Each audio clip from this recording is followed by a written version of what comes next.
Hello and welcome. We are live with our third game of the day.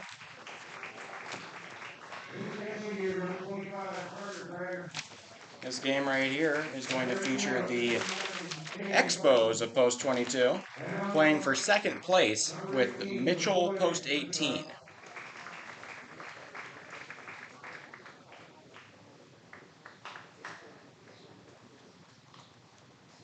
Okay, I had a little bit of a talk with Hard Hats coach, Coach Torvey here. He's going to be out here watching this game, as with some of the other Hard Hats as they wait for theirs.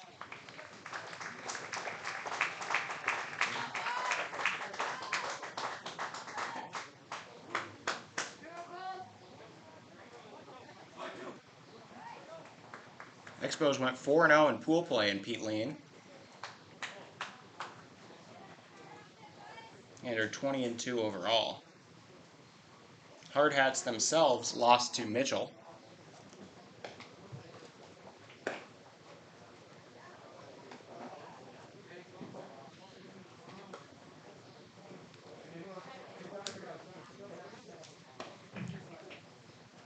On the mound today is McCoy Rippentrop. McCoy Rippentrop will be the pitcher for Post 22 Expos.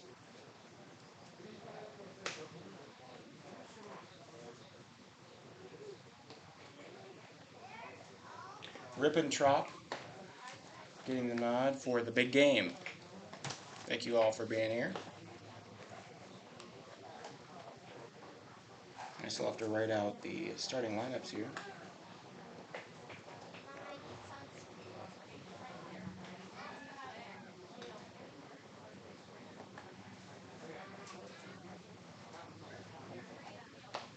Two scores today, or one score today from the 9 a.m. at the Post 320 pool. Rogue Baseball Club won the fifth place game over Scottsbluff, Nebraska 9-6. After them will be the 320 game against Lincoln Southwest for whatever the third or fourth this becomes, because the Stars ended up fourth in their region. And they'll play the third team, and they finished fourth in their pool, and because they didn't want to play the Hard Hats, who also finished fourth, they play the third in this pool, and then the Hard Hats will play the third in the other pool. So I don't know which team is the third place game. I'm just going to go with the Hard Hats one, because it makes a better narrative to do all three pedestal games.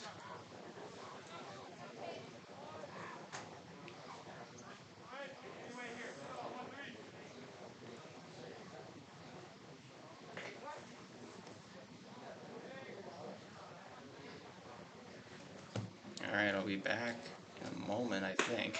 Strike one.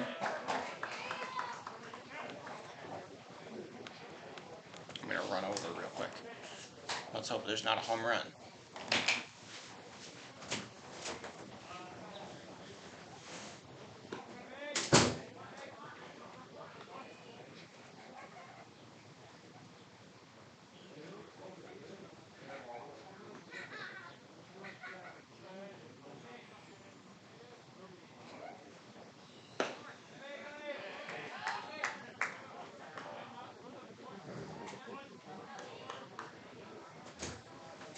I am back with the Mitchell side lineup. Woo-hoo! I know, right? Rippentrop throws one again off of the plate. That'll make it 3-1. Not a great little thing while I was gone. Leading off is Peyton Mandel, the third baseman.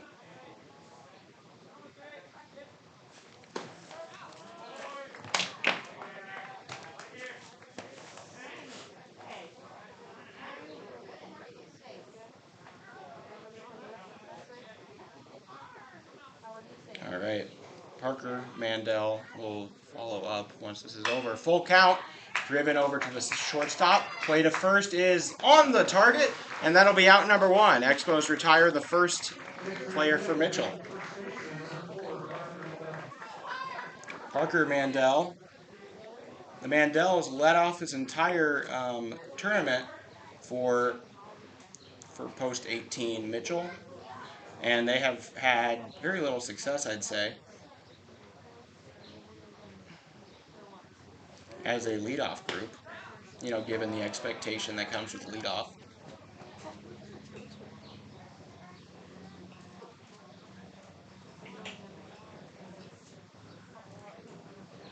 Hold on, I am still writing down the lineups. 0-1 to Mandel. He pops one up, and it'll be out of playable territory.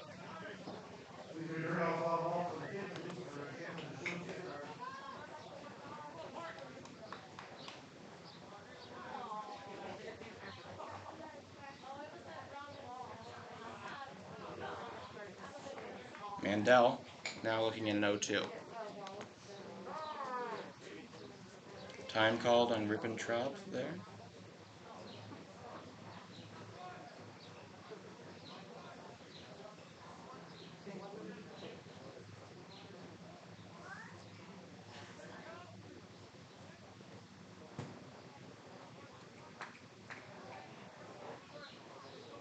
That one gets the backstop. It's 1-2.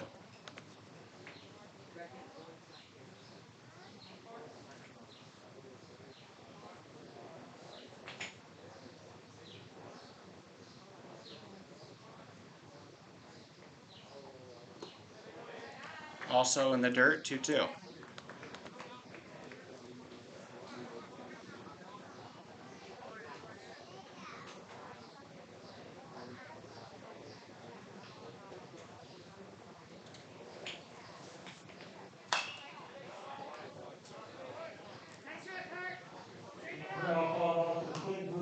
Also foul, keeps it 2-2.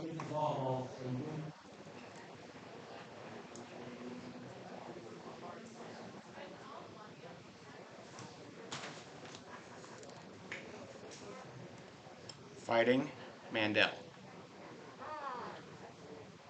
Time called for again. It's got to be getting to Ribbentrop's head.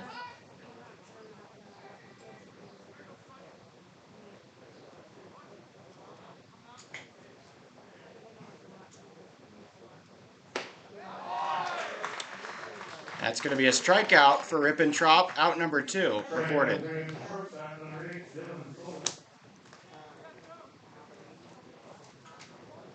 First strikeout of the day for Ribbentrop. And out number 2. Up comes Dylan Sulik, the man who terrorized the Hard Hats for 7 innings in their 2-1 win.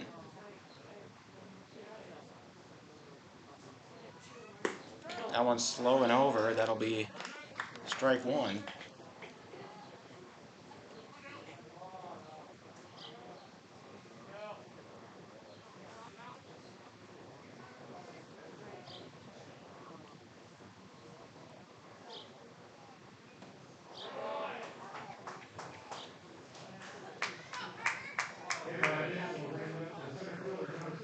That'll be a hit by pitch, put a man on. Sulik an occasional base running threat. Ribbentrop trying to get out of this.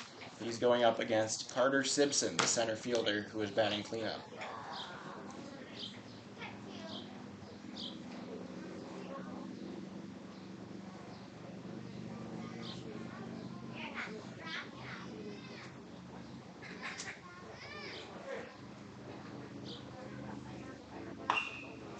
It's driven high in the sky. Left field chasing it.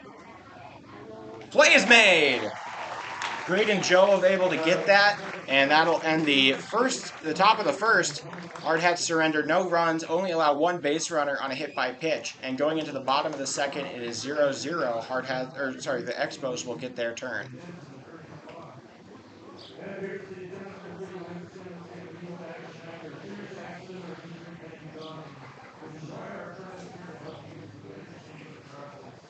We call on the teammates, crews, and members to investigate claims, scattering methods, negotiating with insurance agents, and representing our clients' rights.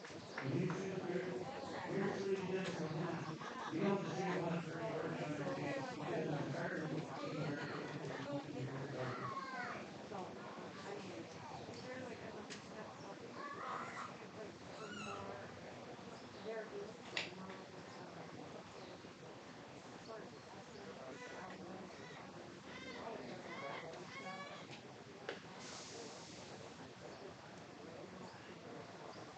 Somebody's bus just left. I'm going to guess that is going to be the either Cheyenne Post 6 or the North Platte Nationals, who just got done with their championship game. If you missed that.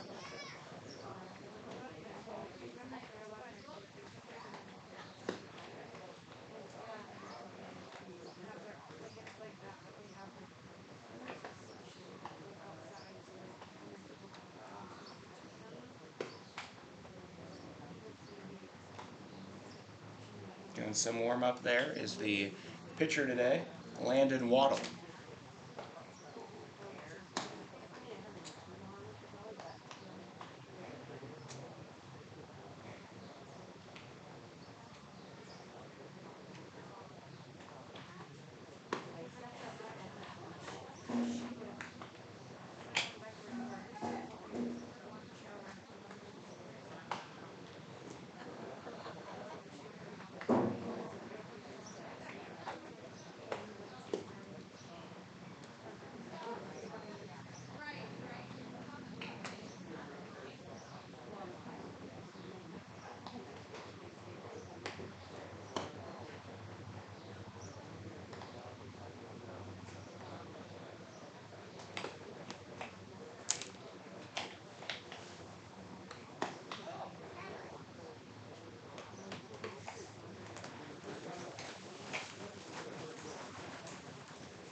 Leading up the whole 22 Expos, shortstop number 15, Ryan Nickelbauer. I have to say I'm very thankful that over these last 3 days, ever since I got it working in the second game of the tournament, there have been no technical difficulties of any sort to speak of. That one driven, and it'll get past the second baseman. That'll score, that won't score anybody, but it'll get a man on first. To start out for the Expos. Expos getting their first hit. That's Ryan Negebauer's little brother of Lee Negebauer. Braden Jove now up. He got 4 hits in the Canyon City game.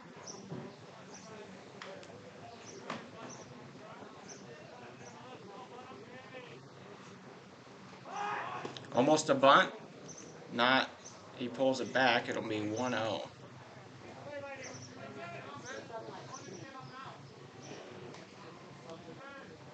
Jove has 15 RBIs and 18 runs on the year.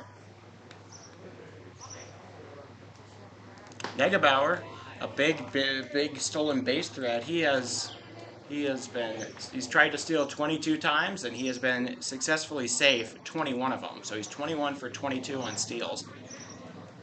Got to watch out for him on first base. That's a strike.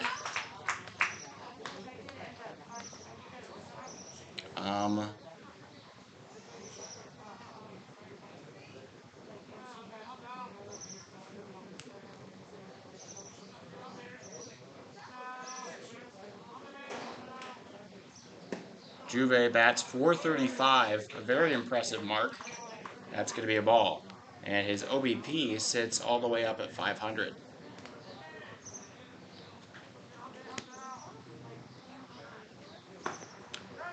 It'll be called a strike right as he throws away his bat. Sorry about that. Graydon. You're going to have to come on back.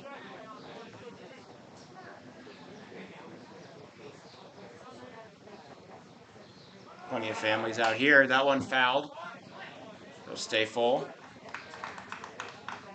Negebauer taking off. There's no chance of a pitch out here.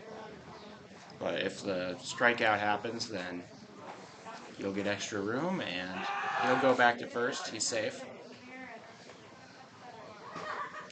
Waddle having some worries here with Negebauer on first and Juve home. At his strike 3, he stares at it. That'll be out number 1 for Mitchell. A very hard fought at bat there.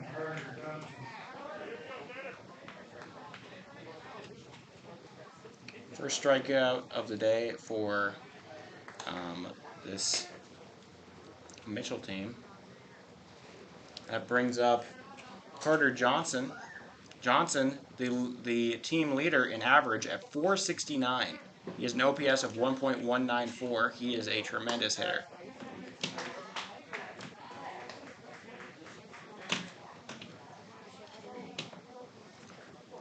Okay.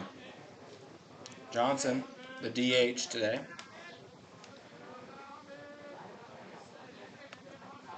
0-1. Throw back to first, not in time. Negebauer's safe.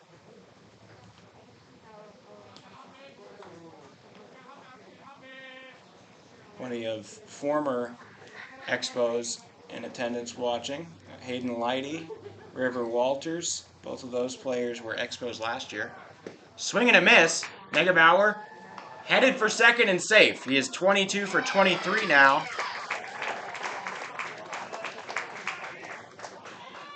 Or do they call him out? He's called out. Wow. I did not see that. 0-2. Or 1-2 now to Carter Johnson. I thought Negebauer was totally safe. Swing and a miss. That'll be the end of the inning. Plenty of Mitchell fans out here cheering. Come on, Expos fans, get out here. You can watch the Hard Hat game too. What would you rather do with your Sunday? Well, nobody scores in the top or the bottom of the first. We go into the second 0-0. Only one hit came aboard. That was Ryan Negebauer's soft ground ball to right. Mitchell will get another turn.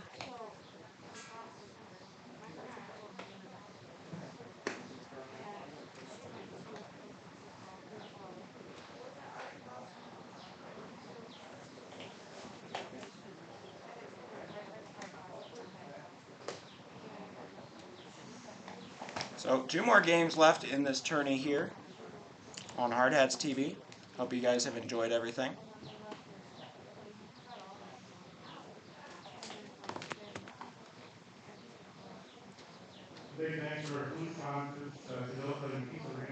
There's no chance of a weather delay. We are looking at a very clear skies out here in Rapid City. A beautiful day overall. There are a few scattered clouds, nothing to be too afraid of. They all seem rather white. Overall, just a gorgeous day. Picturesque even.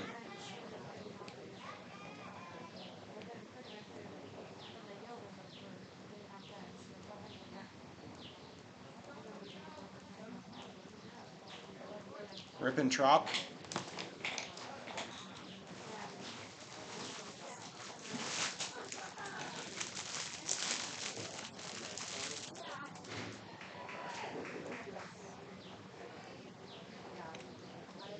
All right, the batter, Carter Simpson, the center fielder. Or wait, he was out.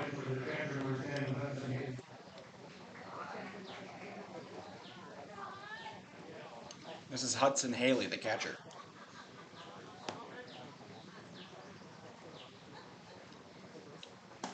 Right across the nope, inside. Ball 1 for Rippentrop.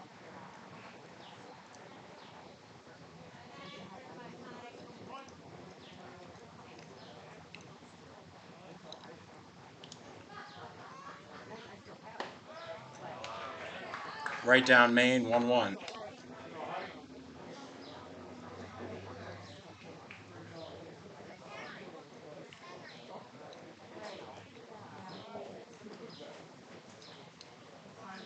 Rippentrop, the delivery. Driven into center. That'll be a single. Start out the inning. Hudson Haley gets on base.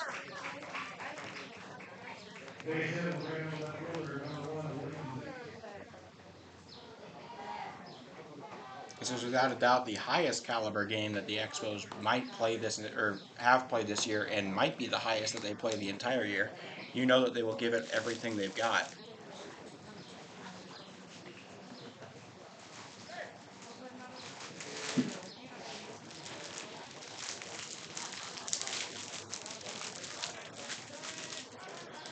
Throw back to first.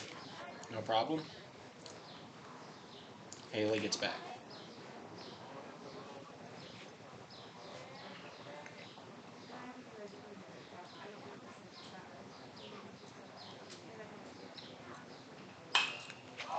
Flown up into the infield.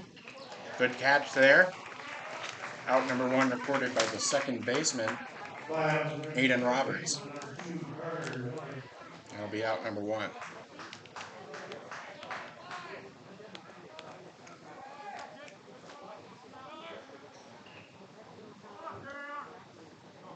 Carter Miller now in, the second baseman.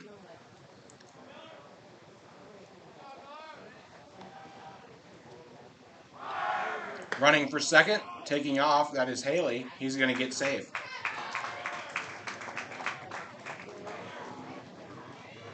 Oh wait, this is a courtesy runner in place of Haley.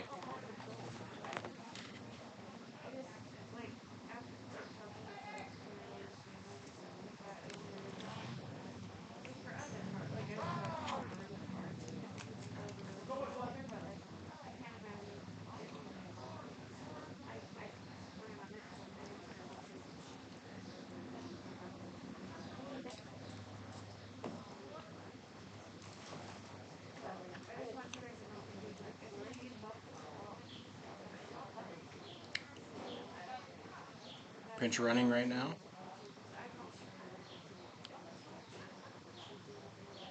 For Hudson Haley. That one is crushed down the left field line. That'll go foul. I believe we're looking at Tyler Sanderson on the base pass. Yep.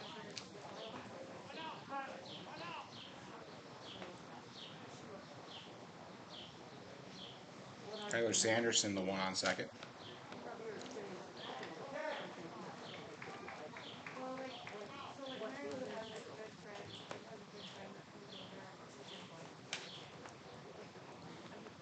Oh, 2 count. High. Rippentrop trying to get him swing. Already has 1 strikeout swinging on the day. Man on second. 0-2 or 1-2 count. McCoy delivers a high one again. 2-2. I'd like to argue that neither of those are first names, McCoy or Rippentrop. It's like you see a lot of names that are like 2 names, like Carmelo Anthony or Matt Ryan or Paul George, all that have 2 first names, maybe even Tom Brady, that kind of thing, but you don't often see one where neither is a first name. McCoy is more or less a last name. Rippentrop, definitely a last name. But yeah, oh, Harry Good has a jersey on that says something like St. Louis, and he's sitting in the front row there with his hard hats friends, or the back row. He's talking to somebody. He's got the jersey on though. Rippentrop gives it. Foul ball. Harry's here to support the team. 2-2.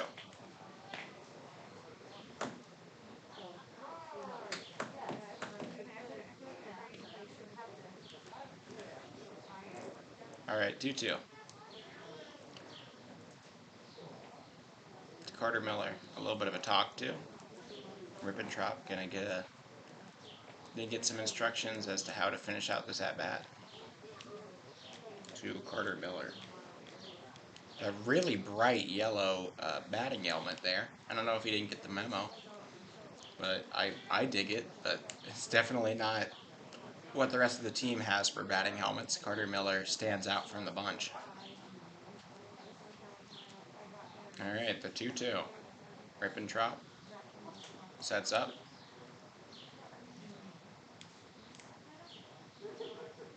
The delivery.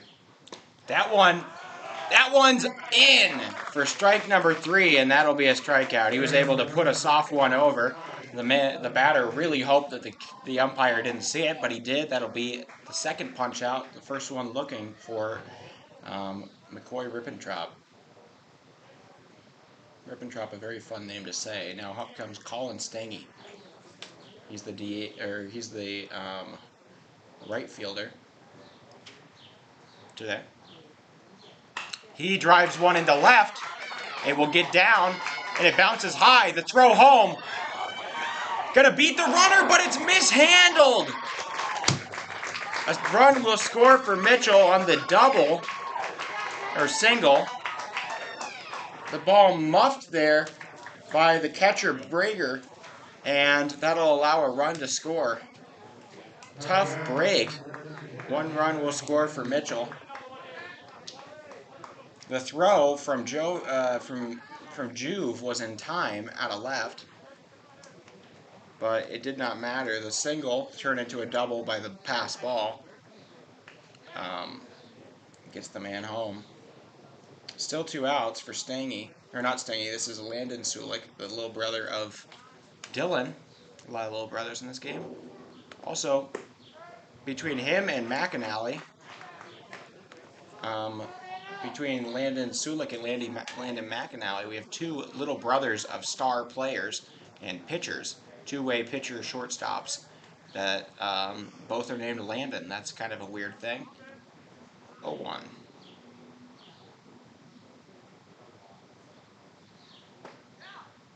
Pitch inside, 1-1.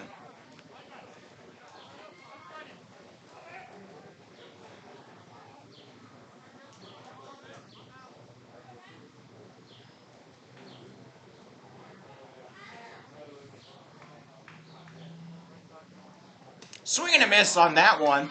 The man at second has to stay home as it's handled well by Breaker. Makes it 1-2.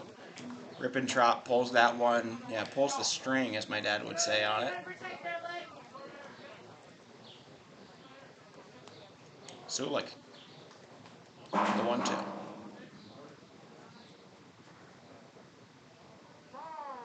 Time called. He needs more time to compose himself.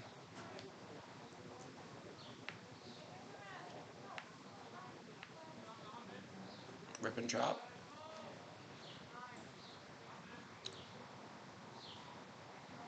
The stretch. That one flied up into center. Easy play. The rest of the team knows it, and they start going into the dugout.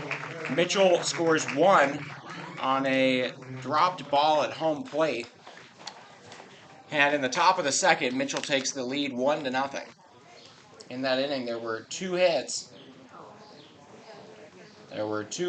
1 run. It was earned because they didn't officially give an error on the catcher drop.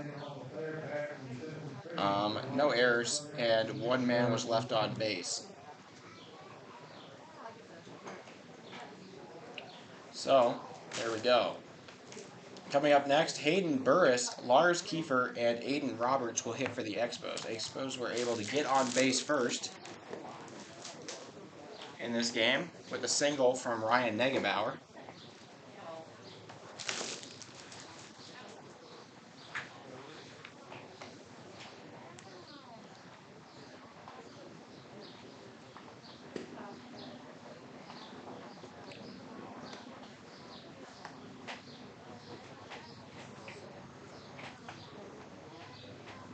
Okay.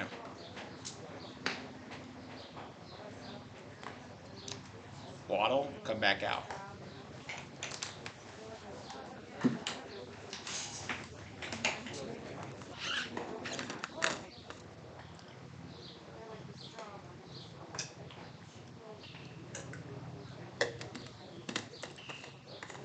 Mitchell was 3-1. Their lone loss being to the tournament champion Cheyenne Post 6 Sixers.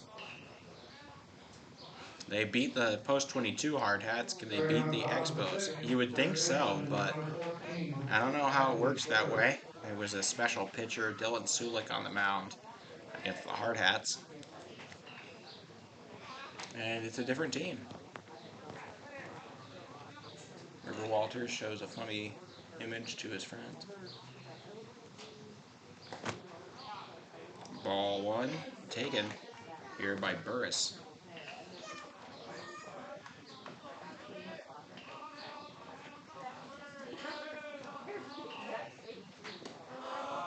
That'll be low.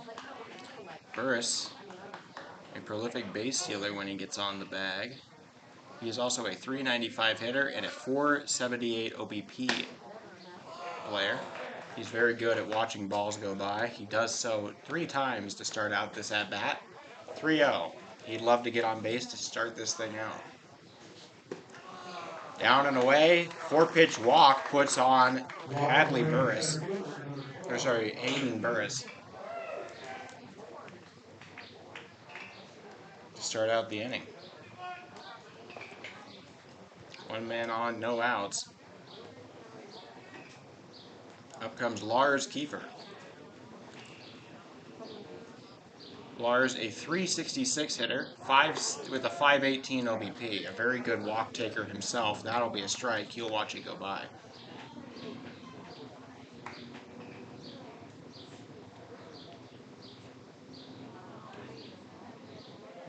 0-1 to Kiefer.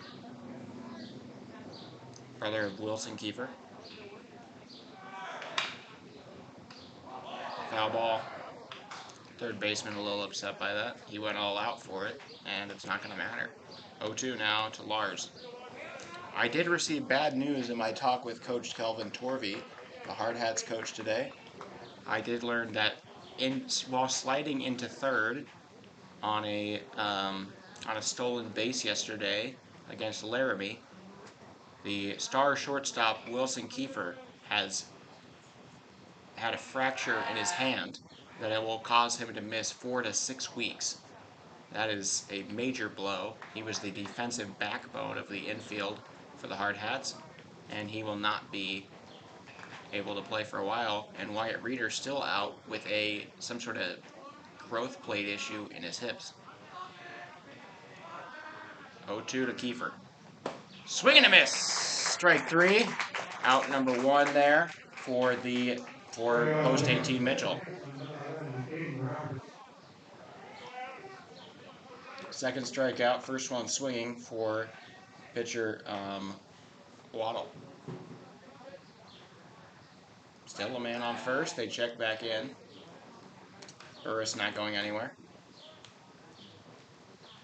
I had a quarterback slash infielder slash point guard that played all 3 sports for my football team in high school named Jacob Burris. Fun thing is, I did 4 years of tennis, and I got the same amount of athletic write-offs as him. And for the people who just signed off in the senior year, so they got the same amount. He still had to take PE. There we go. That one fouled away. 0-2. I'm still looking after that ball. I will be running out if one lands on the top here, and I will steal it from a kid, and I will not feel sorry. As they're just going to give it off to the ticket booth anyways. 0-2. He'll take the ball. 1-2 now. The 1-2 to Aiden Roberts, the second baseman.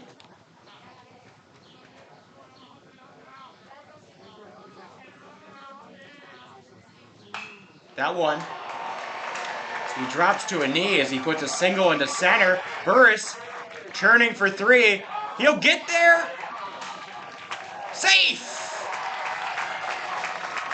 Just about able to get there. Burris able to stretch a single into 2 bases. And while that commotion's going on, Aiden Roberts stretches his single into a double and sneaks over to second. Runners on second and third. Only 1 out. Expos looking to tie it up here. They have Jace Morgan now, the first baseman. He's got a very interesting swing, or a very interesting stance, kind of slanted over the plate. He's quite literally casting a large shadow onto the plate. He'll take ball number 1. He can tell if it's a strike or not because his head is over the plate. I don't even know if he's in the batter's box. He'll take that one away. 2-0.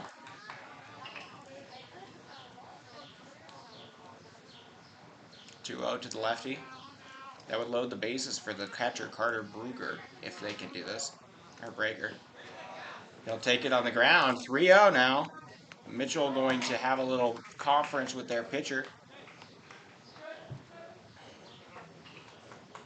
Burris claps over there at second or at third.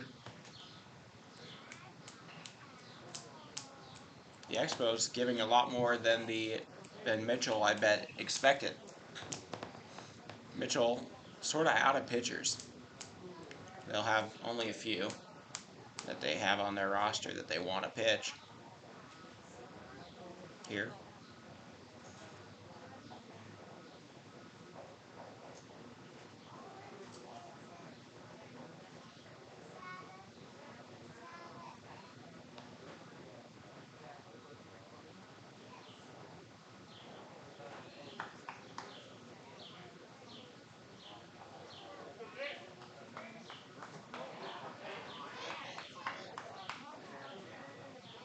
All right, 3-0 to Morgan. He'll take a strike on the edge of the plate there, 3-1.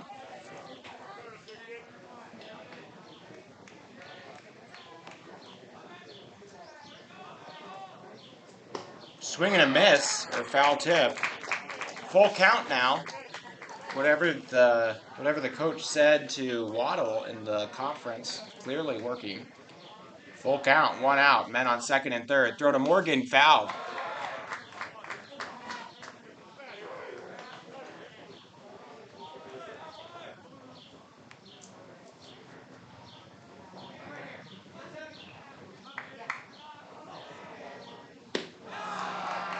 He'll take the walk on the full count. The bases load with 1 out here in the bottom of the second.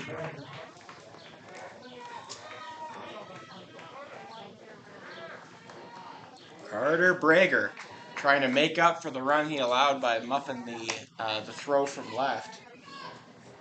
That allowed Mitchell to score. He's up to bat. Bases loaded, 1 out. Double play opportunity now in play. If he can get just one, it'll tie it. And if he can get a hit, he might even bring home the lead. Right down the middle. Strike 1 for Waddle.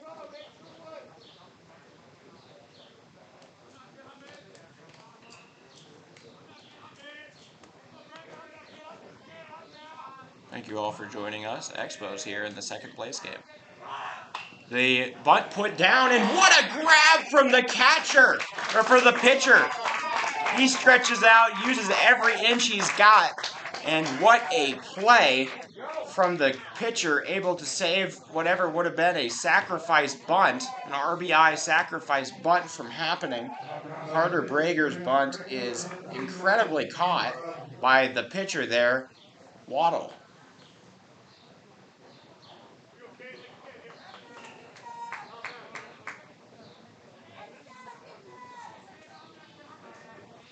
So 2 outs now. Bases are still loaded. You'd hate to come up empty here. And the responsibility of all of that falls onto the 9-hole hitter, Kane McLeod. 1 out. He'll take one inside by his neck. 2-0.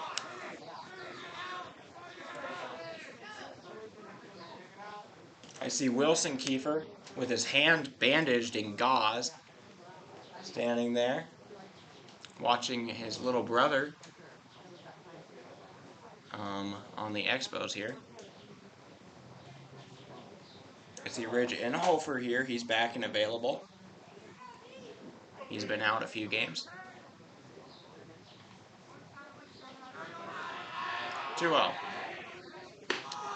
Away. It'll make it 3-0. There's a chance here that the tying run might walk home. 3-0 to Kane McLeod. That one, ooh, called strike. I thought that one was a little high, but maybe they're just giving the pitcher a break. After so many missed balls, that one was the closest he had thrown. Called strike again. McLeod can't believe it. And now the count is full. 2 strikes that he thought were balls come in. Foul. on one that is high, but you never know given what was just happening. Might as well take a swing at it.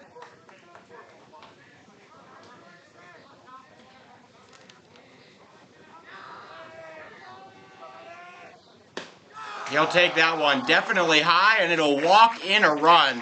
Expos are tied, and the bases are still loaded.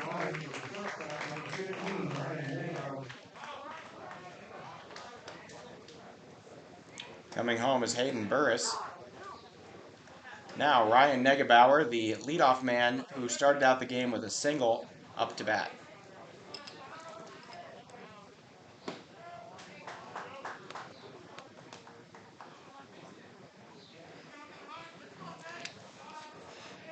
Oh one to Ryan Negebauer, a very good hitter himself. He falls to the ground, hits a really shallow one.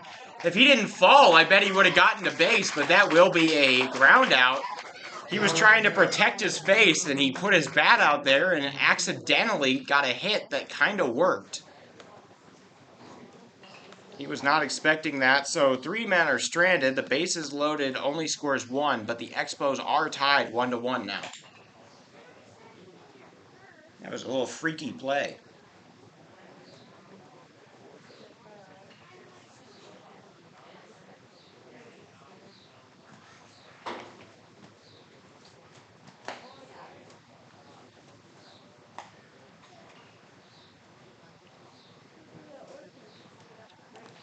All right.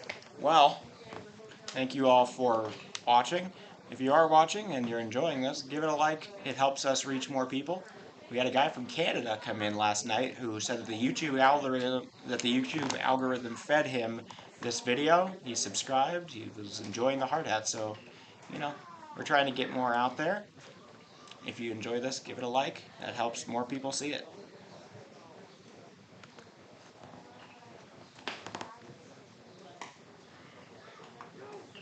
Rippentrop going to come back up. He'll be pitching against the top of the lineup. Both the Mandels coming up, but like I said, very shabby tournament for them so far. Nothing too good coming of them at 1 and 2. I mean, I think both of them combined have been. Sorry, I'm watching Wilson Kiefer try to eat a Qdoba bowl with one hand and a club. They're having a good time with him. That's Coach Clapp, shaking, tapping on his back.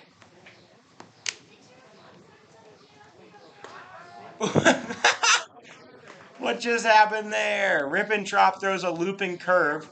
A bunt is shown, then pulled back, and then almost put out again as Rippentrop gets it what looks like a ball, then turns into a strike, then all of that, it's popped up. Brager makes the grab.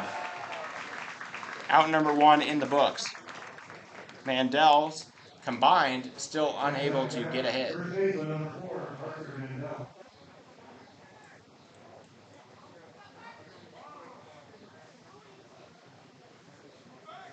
Okay, Parker now seeing if he can get a hit for the Mandel brothers. On the ground, that'll be ball 1.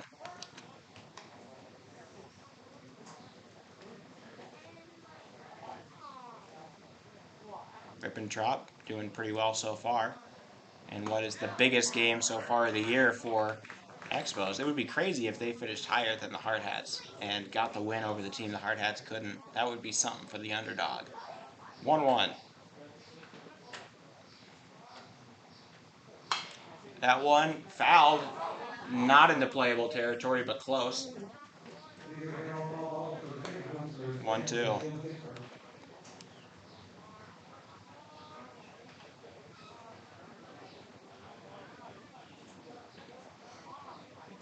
1-2. That one is blistered into right and caught. That'll be the second out. Right fielder McLeod able to make that play. Kane McLeod.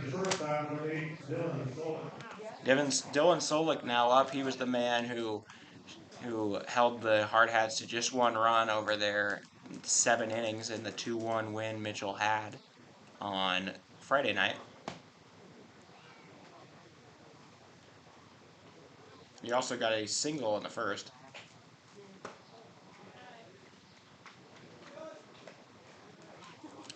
takes ball 1. Come on, fellas, give us a like. All right, 1-0. Just one more you do, I'll get off of your case. 1-1.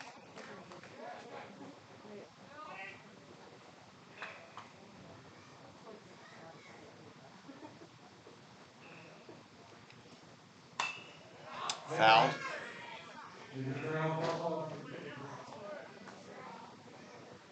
That'll make it 1-2. That one not close enough for me to run for. I will have my moment.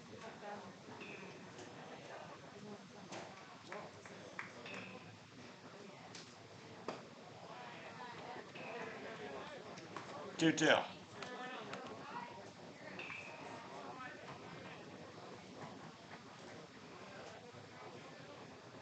Ribbentrop. The 2-2. On the ground. Doesn't matter, nobody's on base, but that will hit the dirt and get away. Full count for Ribbentrop against Dylan Sulik. This is a big one. Sulik reached on a hit by pitch in the first at-bat.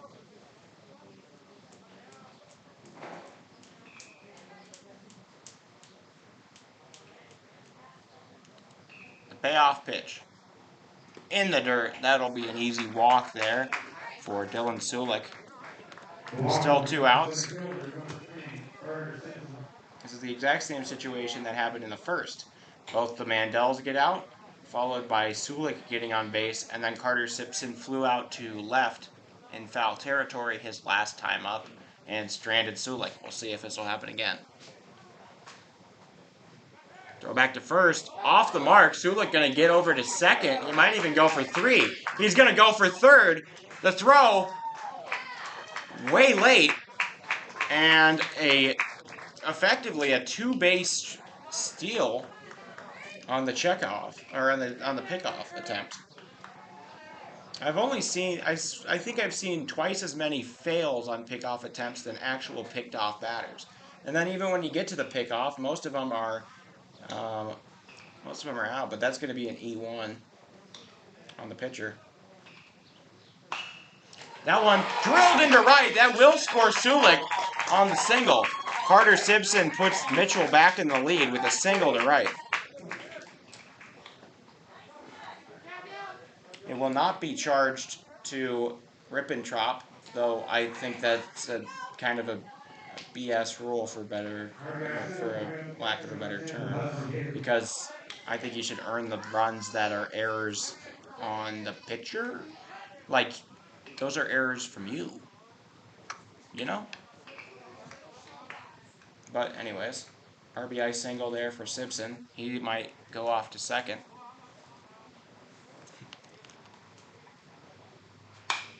That one skied up into right.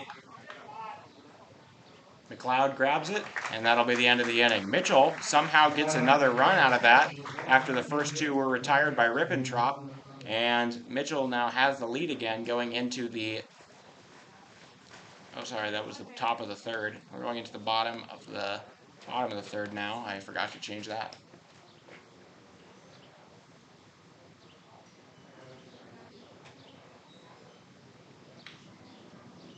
In that inning, 1 hit, 1 run, unearned, 1 error, and 1 man left on base. So it's 2-1 now. Expos will get another chance.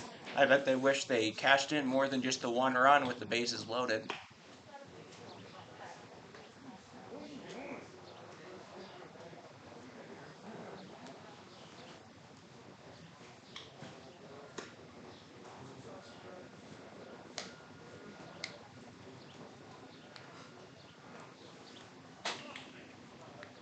Mitchell going to come back out.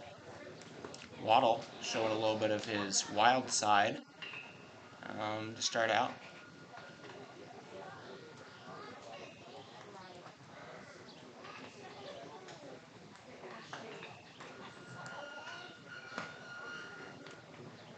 The recycle bin's making a screeching sound in left. They're doing something in the parking lot. I don't know, but it's been going on for a while.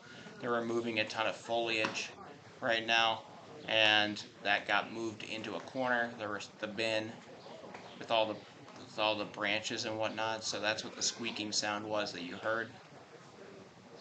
Thank you. The second like. I will now get off of your case.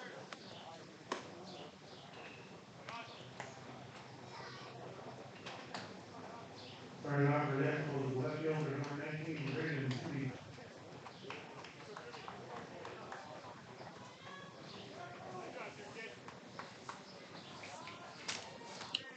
Grayson Jovi now up.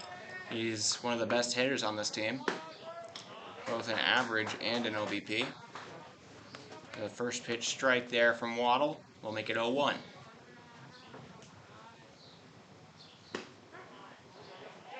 Strike number 2. I just saw one of the Mitchell coaches take a lap around me.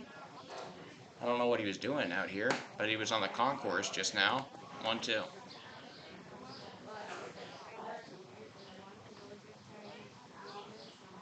Waddle. Getting ready.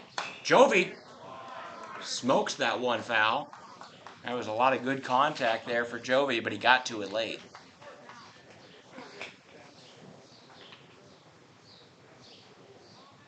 1-2. He'll take strike 3. His second strikeout looking.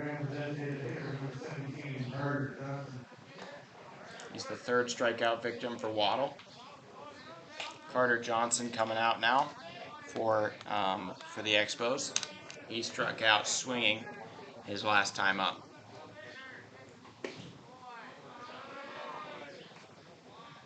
He takes a walk. Or not a walk, just a ball. It could be part of a walk. High ball again. 2-0. It's starting to look a little bit more like part of a walk.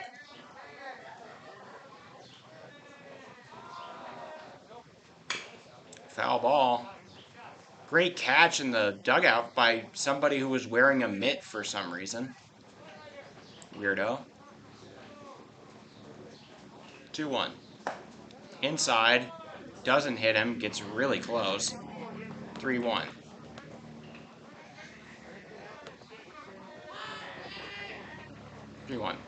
Swing and a miss. That'll put 3-2 here. Full count now to Johnson.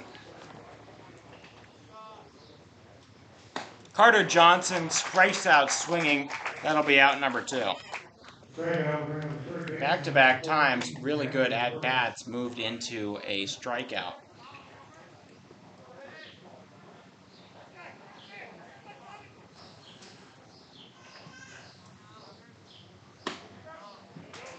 Strike 1 called there on Hayden Burris. Hayden started out the hitting, or reaching base in the top of the in the bottom of the second that scored the 1 run. He was that 1 run. We're looking at a 1-1 now. Inside, 2-1.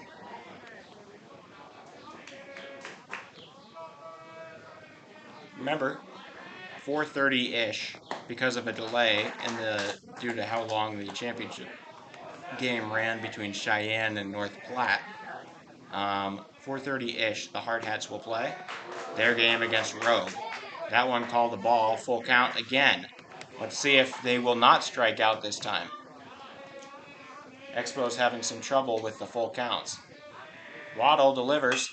That one lined right to the third baseman where he stands, and that'll be the end of the 3rd inning. Expos did not reach base, and going into the top of the 4th, they are down 2-1 to Mitchell. This was the exact same situation, or the exact same score that was final in Mitchell versus the Hard Hats on Friday night. It was 2-1.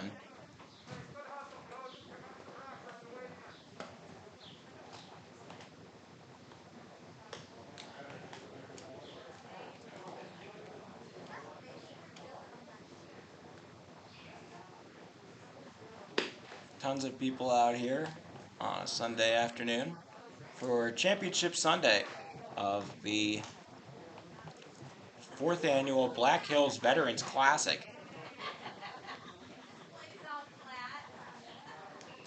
And they're having a good time. I'd say the majority of the shaded area is filled, and then the front row has about about 50, 55 people. And then the back row, those red seats, got a lot. And then there's the tanning guy in the corner. You guys don't know about the tanning guy? Coach Torby's walking right towards him.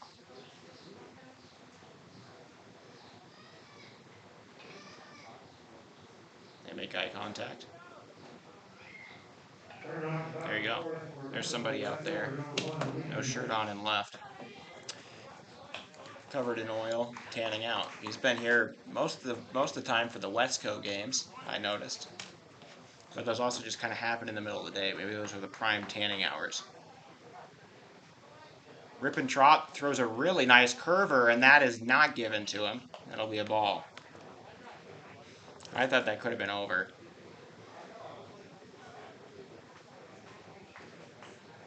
1-0. Swing and a miss. A hard strike one. Almost swung him out of his shoes. Expos still within very, very close to very close striking distance here with Mitchell. McCoy Rippentrop, the 1-1. Off the plate. Makes it 2-1. This is a new record for non-Hard Hats broadcast. Thank you all for tuning in.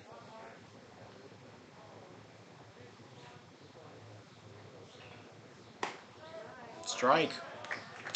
That'll catch the inside middle area in the zone. So that's going to be your B3 if you're a StatCast man. 2-2. On the ground. Makes it full.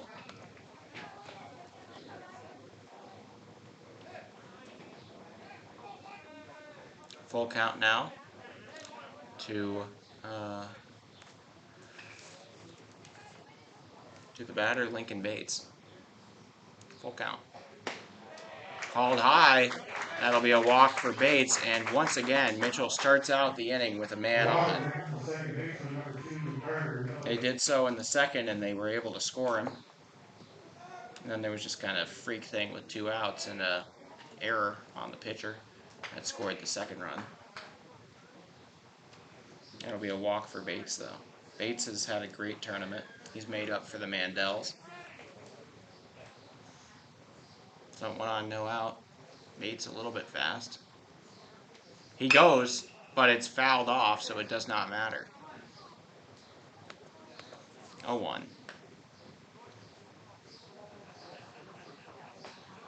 Some action. 2 guys heading out to the bullpen to warm up.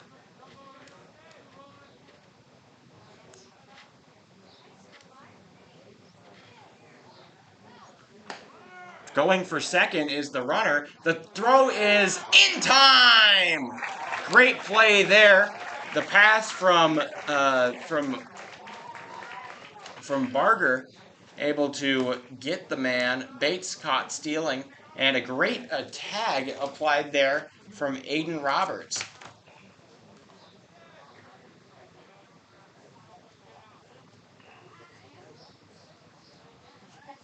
I'm going to give it a light star. That one. It nearly hits me. Ah! That was about, 8 feet of curve away from bouncing right through my window, which would have been fantastic. Unfortunately, it goes into the little disabled area right next to me and hits the railing. 1-1 to Bates. Or not to Bates. 1-1 to Carter Miller.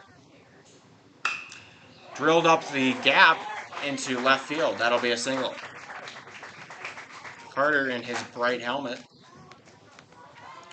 Reload the base.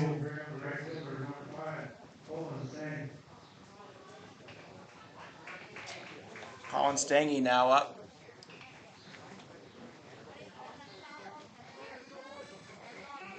The right fielder.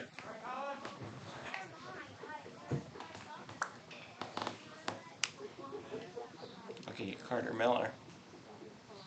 Plenty of the hard hats getting a little bit anxious here for the Expos. Strike 1 applied. 2-1 is far from a death sentence.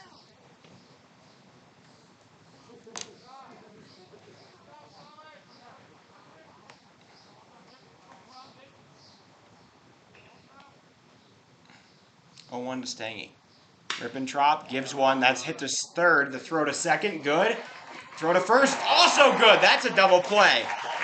A very, very clean double play there for the Hard Hats, or not the Hard Hats, the Expos will finish out the inning for Mitchell.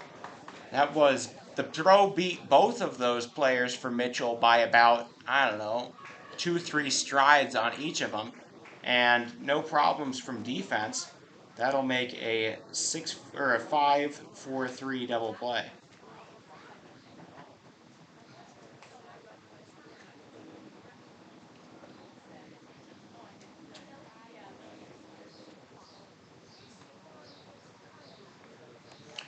Okay.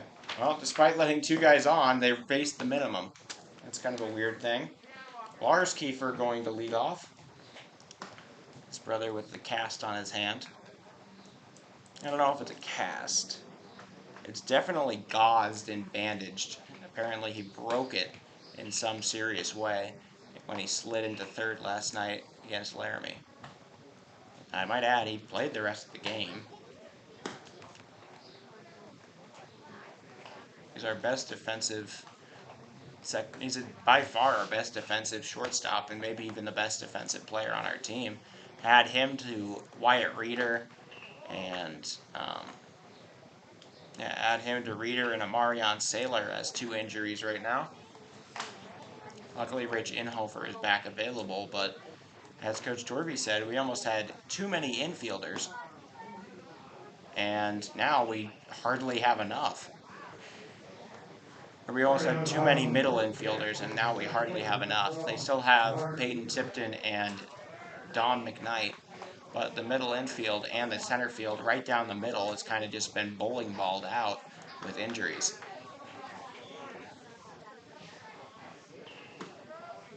Strike 1 to Lars Kiefer.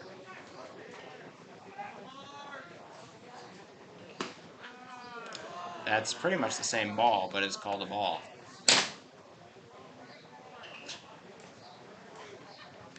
1-1. Kiefer drives one deep, but it'll go foul. That was some good contact for Lars. Please go outside and don't hit that ball. 1-2 to Kiefer. He drives one over to the second baseman. Throw to first in time. Out number 1 recorded by Mitchell. 4-3 ran to second baseman, number 11, Aiden Roberts. Kiefer starts out the inning with a ground out. Out number 1 for the Expos in the bottom of the 4th. Up comes Aiden Roberts. He got a single and got all the way to third before getting stranded in the second.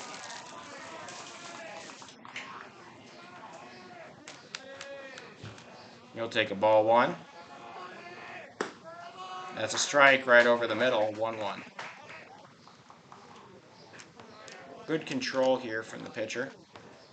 Trying to get batters sometimes, but not missing when he needs to make it. That one is smoked to the third baseman.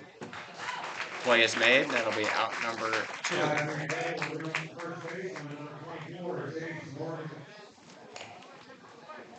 The third baseman there, Peyton Mandel, able to make a good play, throwing over to his brother. Jace Morgan now up. He walked on about a 9-pitch at bat earlier. He's the one with he's the lefty with the freaky swing, the freaky batting stance. He'll take a strike 1, which is wild because he's literally over the plate. I don't know how that works with your balance. To be honest, I feel like you wouldn't have enough balance to put weight on your left back foot to get any power. He does get power though. That's to deep right. The right fielder thinks he has it, and he does. That was a deep fly out, but that'll end the 4th. The Expos unable to do anything there.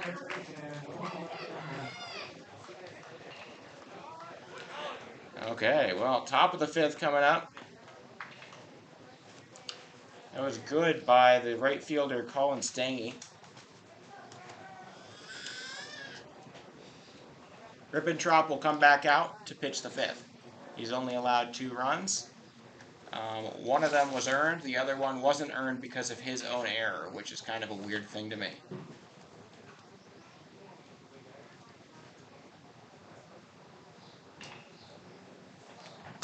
Still 2-1. We are over halfway through this game. We are in the top of the fifth. Landon Sulik will lead off for Mitchell post 18. This is very much within reach for the Expos, but they're going into a little bit of a cold stretch with their bats, something they're not known to do. Sometimes they allow a lot of stuff with their pitching, hence the 23-10 game against Canyon City, but that's that.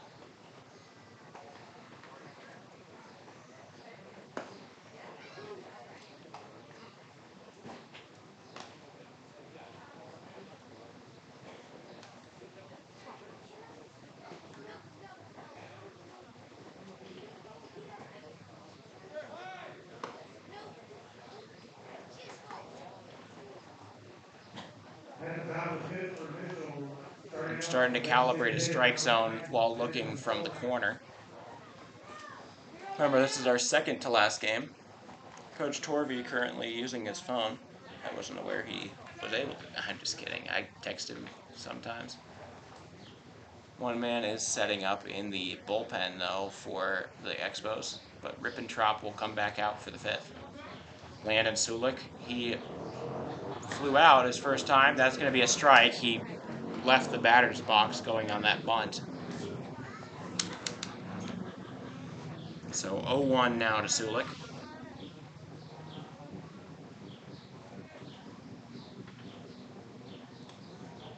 On the ground for ball 1.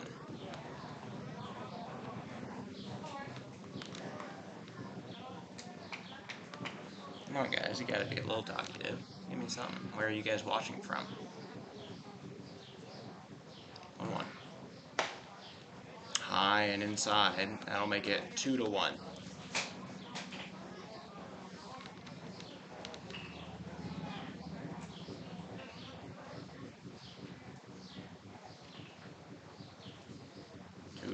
Here.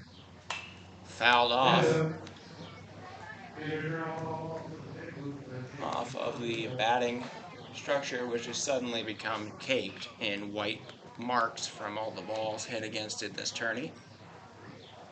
It'll be pressure washed or something, and it'll go back to normal, but okay, 2-2. Ribbentrop delivers.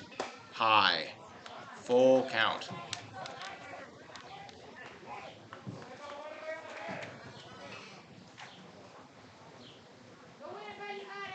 Ribbentrop getting ready. The full count here. No outs to lead off the top of the fifth. The delivery, the payoff pitch, is fouled.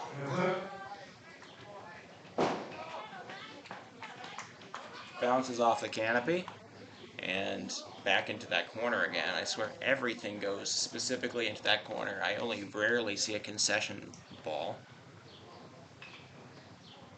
This would be a lefty hitting a foul.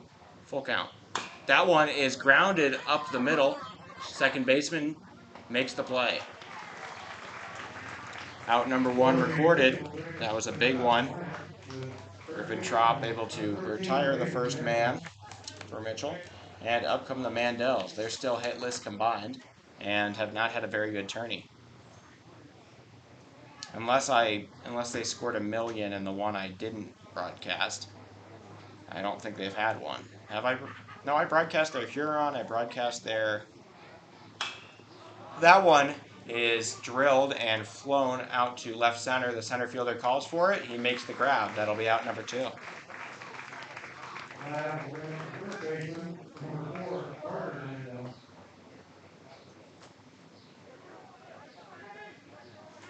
Now, the other Mandel will try to finish it out, Parker. He's going to try to get on.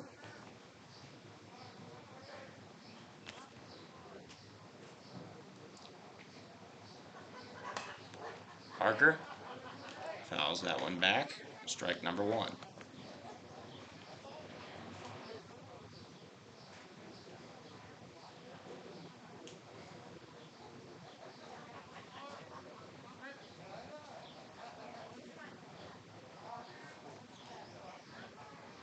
The 0-1. That one catches the bottom of the zone on the breaking ball. It is now 0-2 to Parker Mandel. There has not been a strikeout by Rippentrop since the second inning, but could this be it? 0-2. The delivery off the plate for ball 1. He seems to always get ahead in the count and then work himself back into a full count. We'll see if he does it here or if he's able to get out. He does not want to face Dylan Sulik with a man on.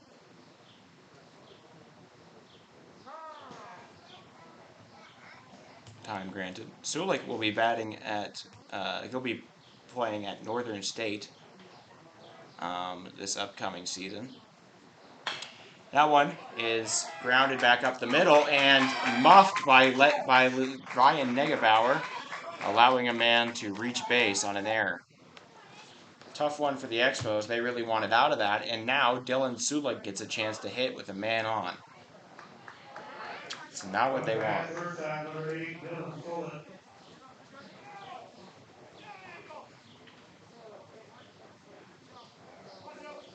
Let me make sure that is indeed, yep, that's Ryan Negebauer. You could tell from the very pale white hair. It's not even totally blonde. It's not quite blonde. It's more white. The kind of thing you see on blonde babies, you know? They don't have any pigment yet, and they kind of just have white hair with a little bit of tint in the sun. But Harry Good's laughing at something right now, pretty hard, with Coach Torvey. 1-0. On the ground. Throw back to first. Not going to get Mandel.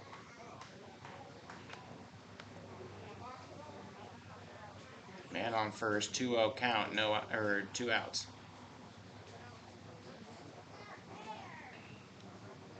Rippentrop can get out of this. He'll probably get relieved for the final 2. Fouled off, that makes it 2-1.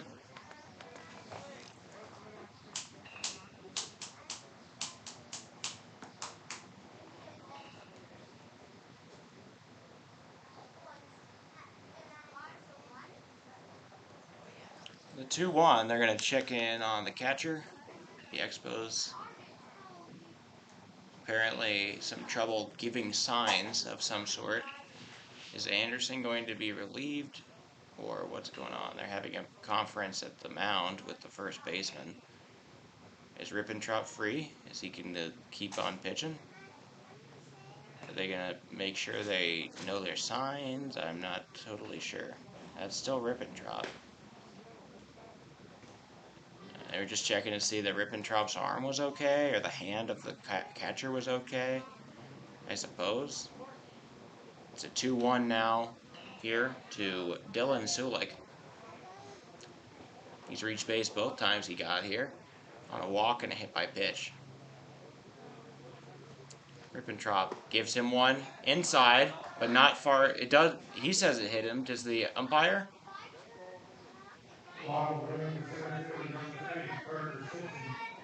They do say it hit him. He felt it, so I guess that's the final thing. Well, due to an error, now 2 men are on with 2 outs. Up comes Simpson. Simpson got an RBI single to bring in Sulik in the top of the 3rd. That being the second run that differentiates these 2 teams. Rippentrop just trying to get out of it. That one is grounded up the middle. Second base to first, and they get out of the inning. Head first slide, not going to do much. Mitchell does not score. 2 runners are stranded, and we enter the bottom of the 5th, and it's still 2-1.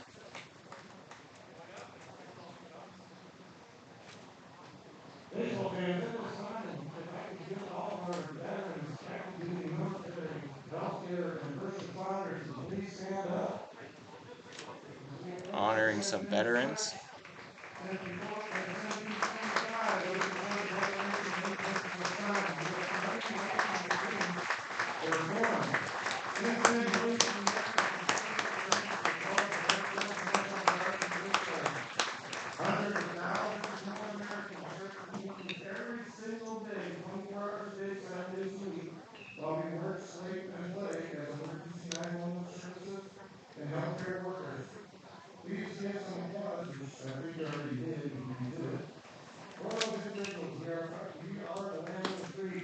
well, the Expos still only down 1 in the bottom of the 5th. Ribbentrop has done a good job to limit runs, and despite the error in the top of the 5th, nobody did score. Ribbentrop day is probably over, but he's done his job. He kept it close, and the Expos offense, which is their biggest strength, has just got to bring some people home. And that's going to start out with Carter Breaker will lead off the inning here for the bottom of the 5th.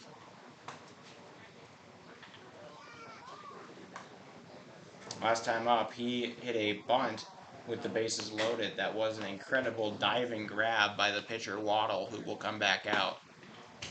No reason for Waddle not to. There's not a lot of relief pitching left for Mitchell. They already used most of it in this tournament.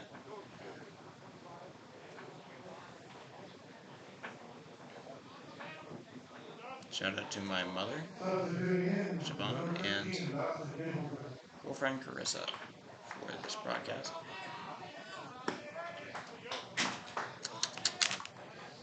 That is going to be strike number 1 to Breaker. Strike number 2 also. So Breaker's already down 0-2 to Waddle, and it's been about 20 seconds. The third pitch, he will take it high. 1-2. Mitchell really playing pace right now. They are not messing around. They are speeding up and trying to make the hitter uncomfortable. Waddle's delivery on the 1-2. He gets him swinging. Out number 1. Well, that's Waddle's number 6. This is Waddle's K number 6 of the day. And that's out number 1 of the inning. Hardhats get 2 more chances after this one to get some runs. But they could really use them right now. That would change the complexion of things. 0-1. McLeod will take that one off the plate. 1-1. This is Kane McLeod. He was able to draw a bases-loaded walk to score the only run. Another one taken high, 2-1.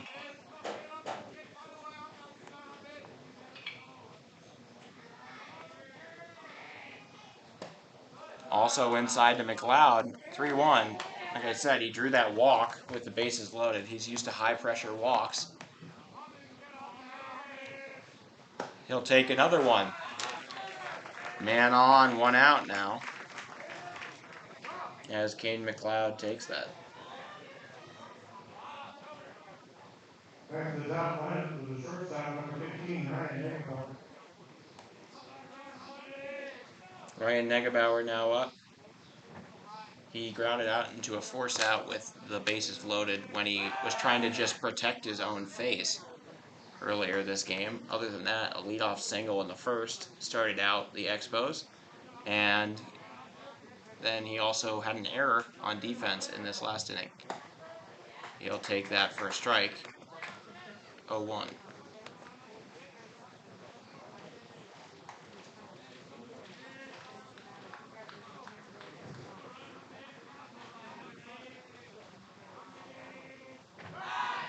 Check back. He's in a pickoff play here.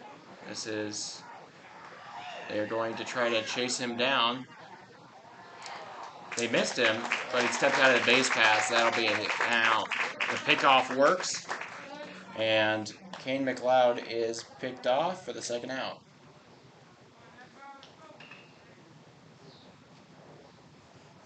Negebauer now faces an empty set of bases.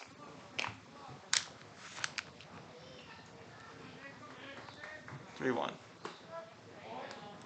Or sorry, 0-1. Now it's 0-2. Waddle not messing around. Negebauer taps his chest. He's ready to go.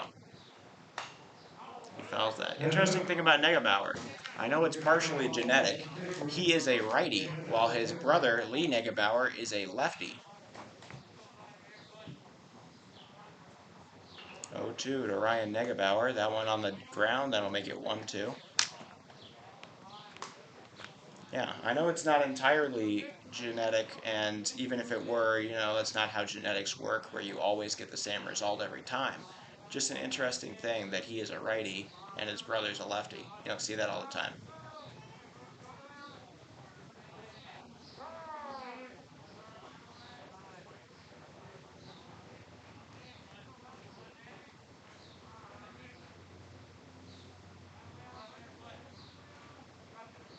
The 1-2 here to Negebauer.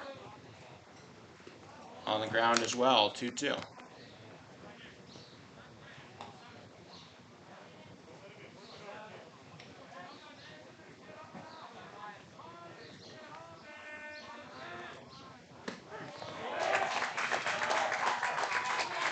That's going to be a strikeout.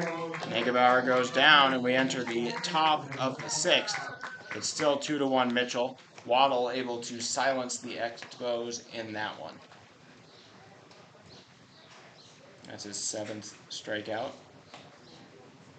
He should be getting pretty high up there in pitch count right now, though.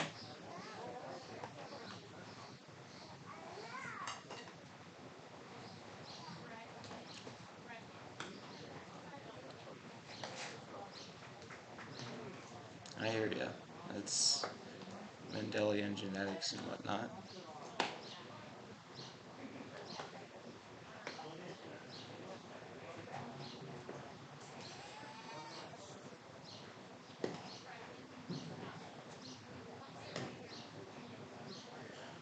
Okay, as we enter the top of the sixth, Mitchell been held off the board for a while, so has the Expos.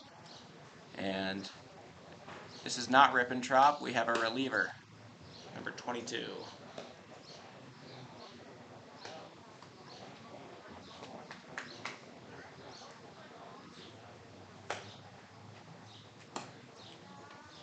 Braden Sales, the ace for this team, will be coming in. He has pitched 22 innings and has a 0.6 ERA. He's normally a starter, but why not? This is the big game. New pitcher for the Expos, number 22, Roden Salas.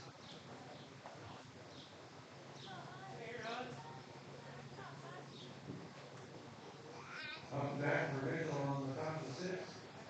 Catcher, number 10, Hudson Haley. Okay. Roden Salas, apparently. The pitcher.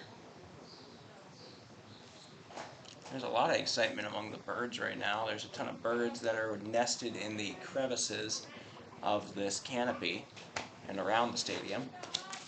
A lot of finches, a lot of sparrows, a couple chickadees. So they're making some noise right now, representing outside. Something tells me they want the Expos to win this one too. Watching from San Francisco. Thank you, Shelly. Yeah, Rippentrop did a pretty good job.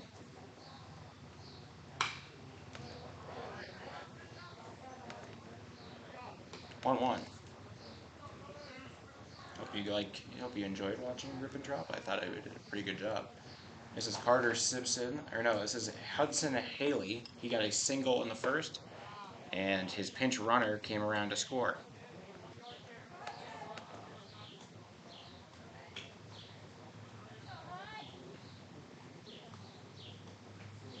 2-1 to Simpson, or to Haley.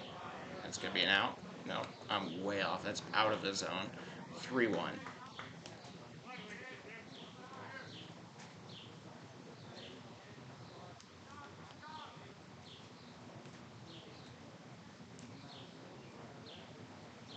High ball. That'll be a walk. Walk will bring up the left fielder, number 1, Lincoln Bates. They will courtesy run. I believe, yep, yet again is going to be Tyler Sanderson. He was the pinch runner who scored last time. He stole second when he was there, so gotta watch out for that if you're Broden Solace.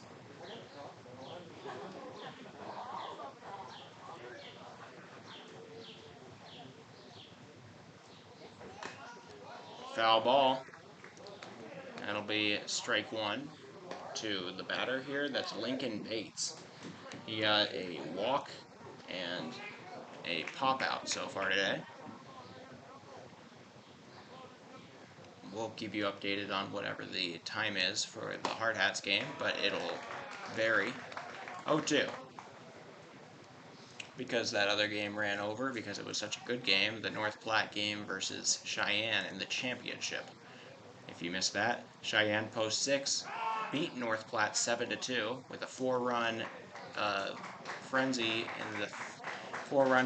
in the bottom of the sixth to make it 7-2, and they won. They call a balk on the pitcher, and the runner moves ahead.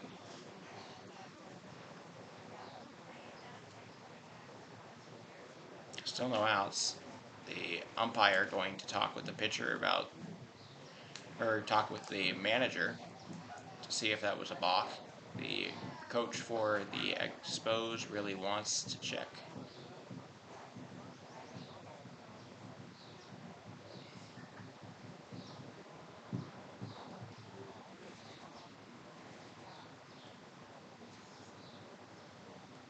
They both saw balk. It'll stay a balk. No. It was not a balk. He did not see a balk. Back to first he goes. Get on back there, they say. Everybody points. The 0-2 now to Lincoln Bates with the man on first instead of second. Off the plate. Honestly, I think Lincoln Bates was not expecting a strike there. If he were to throw it, I bet he would have watched it. 1-2.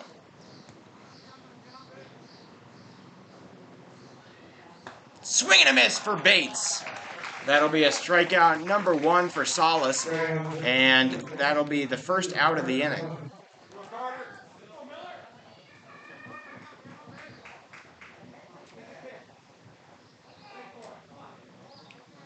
One out, up to Carter Miller. Carter has a strikeout and a single, or a walk, that turned into a single that turned into a double play. He was the first out. Reaching for it, and that'll be a stolen base from Sanderson on the wild pitch. So I guess that's a wild pitch. I don't think he'll have to come back from second this time.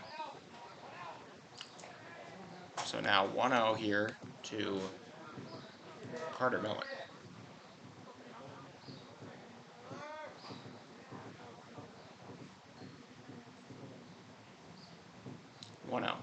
High pitch.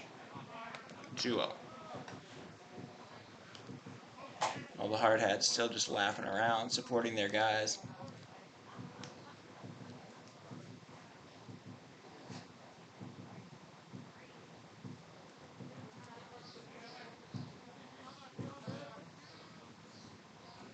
That one on the ground, but easily controlled.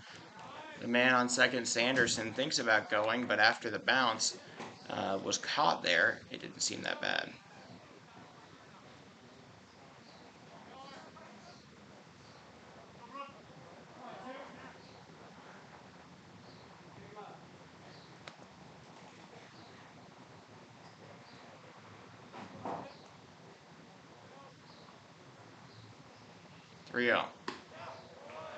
In the zone.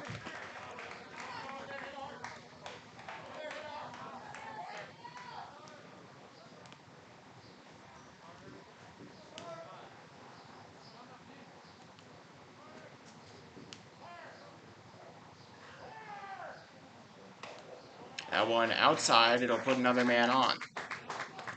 Walk will hit the right fielder, number 5, Colin Stang. So now men on first and second with one out here. Colin Stangy up. He got the RBI single back in the second, but he grounded out into a double play in the fourth.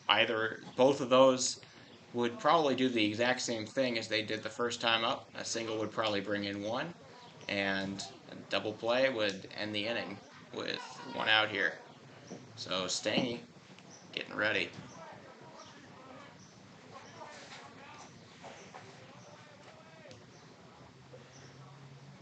Pitch here from Solace. Fouled back. Strike one.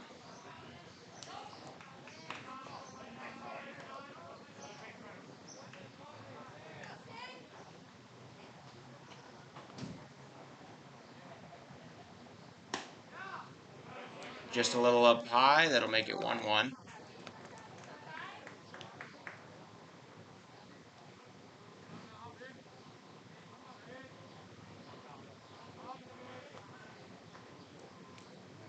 Swing and a miss. Down to the ground he goes. That'll be a big hack and fall for Stangy, but it's 1-2 now.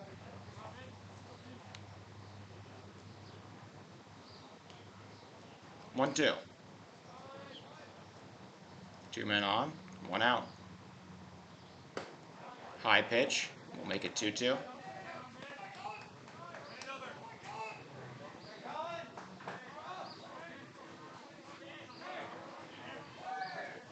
Oh, that's Sales. Okay, I heard it different from the announcer. Thank you, Wayne.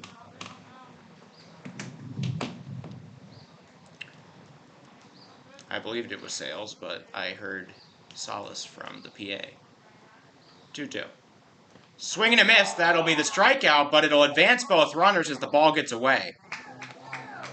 So runners now on second and third, but 2 outs. Next on the bat, the designated hitter, number 9, Landon Solik.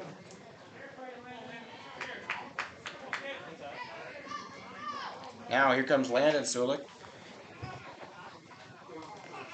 He's got a fly out and a ground out to second.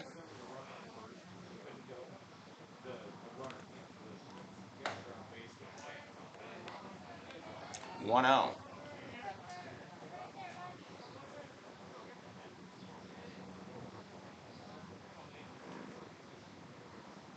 Swing and a miss there. That'll be strike one. A lot of swings and misses right now. Sale's able to get a lot.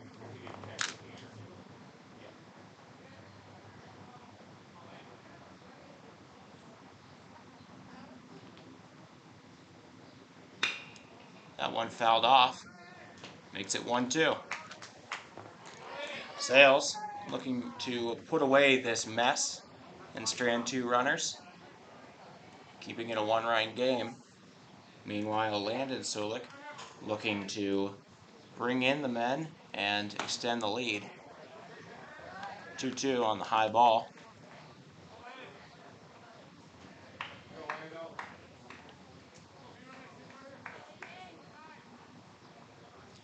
That one in the dirt, but controlled.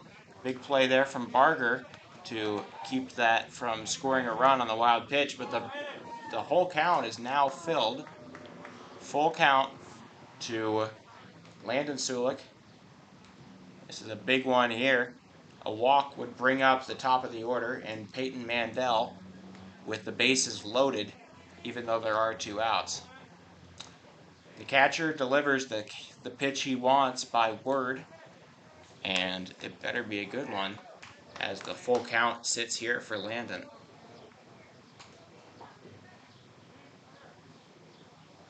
The payoff pitch, fouled off. That'll keep it going. Full count.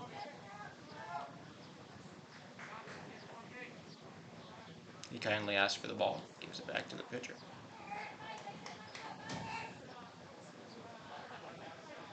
My apologies, I did not see either the Mandel brothers pitch. I must have been in the game I did not broadcast.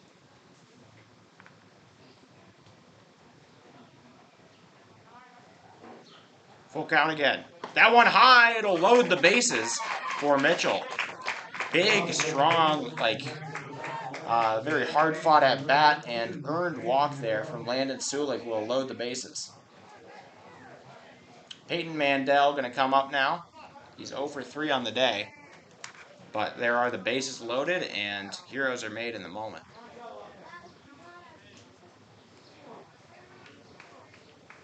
The leadoff man, Peyton Mandel, with a chance to change the complexion of this game entirely.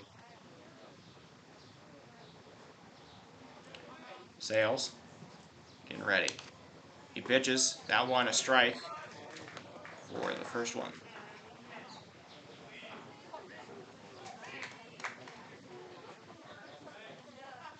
0-1 to Mandel. Sales in the dirt. That'll get down. Another run will score. Scoring from third is Tyler Sanderson, the pinch runner for Hudson Haley, and that'll make it 3-1 Mitchell. Exactly what the Expos were trying to avoid. That run comes in thanks to the walk, extending the inning for Landon Sulik, and both runners advance, and one more run comes across. 1-1 now. Sale's got to watch out for his wild pitches because there's another man sitting there on third that would like to score.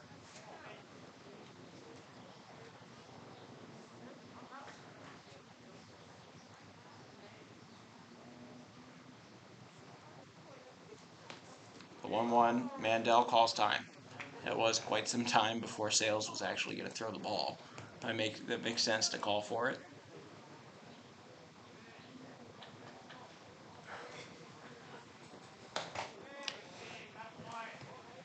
Outside, 2-1.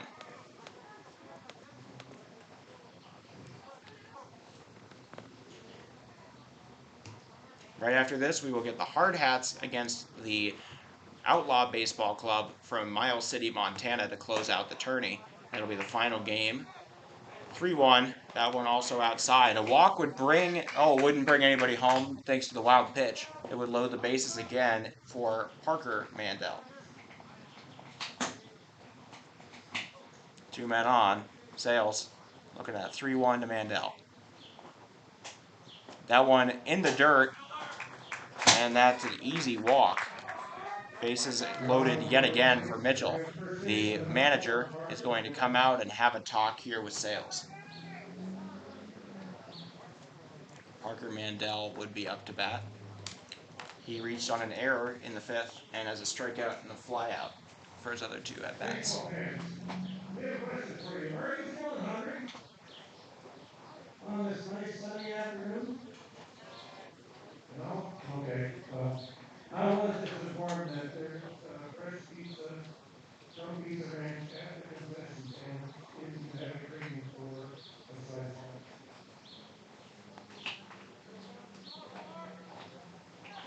that. Fresh pizza at the concession stand. That's a good way to spend your Sunday at the park with some pizza. Bases loaded. Parker Mandel now up.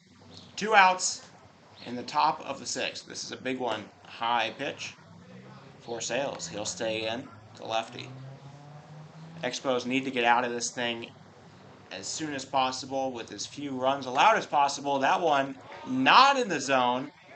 No, is in the zone. No? The 2-0. Okay. That looked really close to a strike. The umpire says it was not. That one definitely outside, makes it 3-0. They could walk home a run here with one more pitch.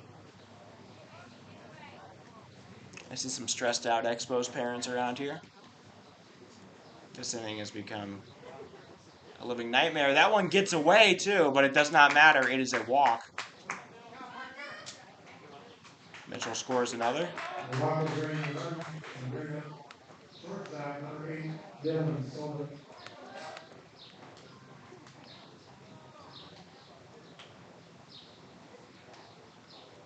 So that walk will drive in a run.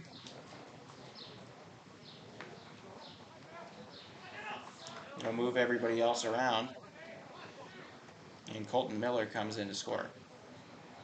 Next up, Landon Sulik on third. And Dylan Sulik trying to bring home his brother. He's been hit by pitch twice and reached on an error.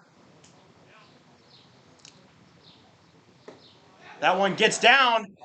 Sulik will stay put at third even though it gets past. It bounced off the umpire a little. It seemed to have spooked Landon. 1-0. Thank you all for joining us here in our matchup. Sioux Falls, thank you. Oh, Sioux Falls, not San Francisco. I got that messed up. Ha! That makes a little more suspense. a little more sense here. All right, 1-0. I'm not a native South Dakotan. I'm from Colorado originally. Unfamiliar with the lingo. High pitch, that'll make it 2-0. Thanks for tuning in, though, Shelly.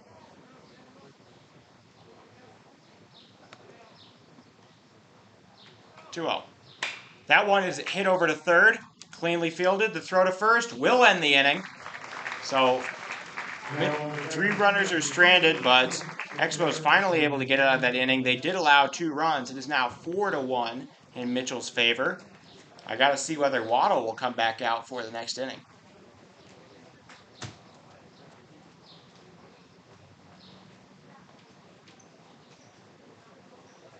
So in that inning, 0 hits for Mitchell, no hits.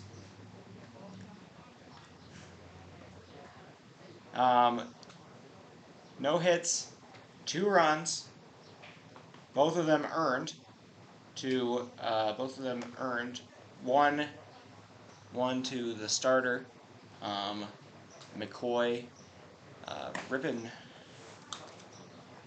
Rippentrop, and then the other one to the reliever, Braden Sales.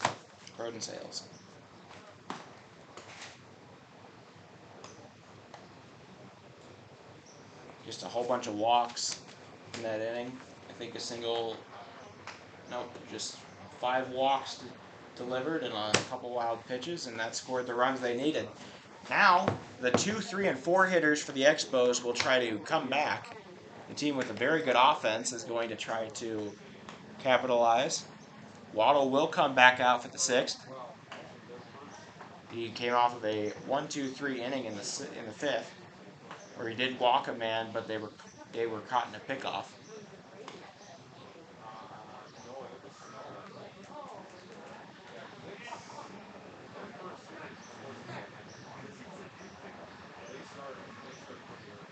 Welcome back, number 19, Waddle shares a moment with Peyton Mandel. Graydon Juve now up. Graydon, very good hitter, but he has struck out twice. That one off the pitcher's glove. It'll get to the second baseman. The throw is in time. That'll be out number 1 in the bottom of the 6th. That one, the tip from the pitcher, not quite enough to knock off and give Jove the time to get over there. Wayne, if I'm saying that wrong, correct me too. I'm not sure if I'm going with Juve or Juvie.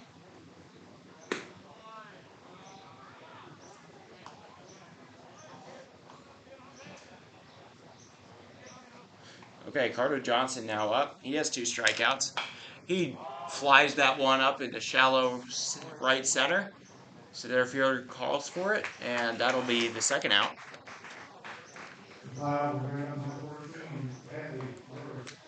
So Waddle making quick work at the first 2 outs.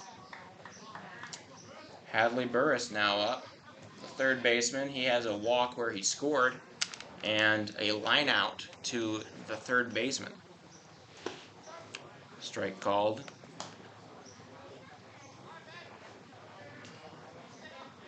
Burris sees that one. 1-1.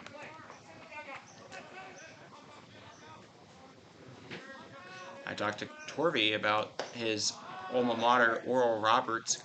I believe they're Golden Eagles. They foul ball. Makes it 1-2. But they are the 4 seed in their region, and they are all the way to the championship game in the region with a chance to go to win the region. That game is at 7 o'clock tonight, and he talked about it. They'll be playing either Washington or Oklahoma. Oh no, Oklahoma State's out. It's Washington or Samford, I think is the name. You'll watch that one. Full count now.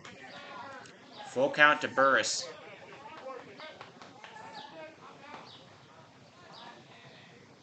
He will watch the ball inside. That'll walk him.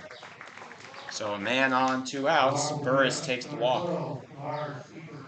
Up comes Lars Kiefer. He has a strikeout and a ground out to the second baseman.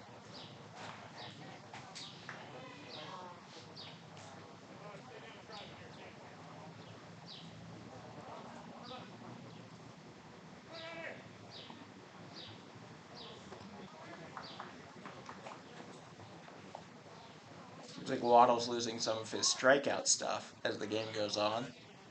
That's a normal thing for most pitchers, though. That's right down Main Street, strike 1.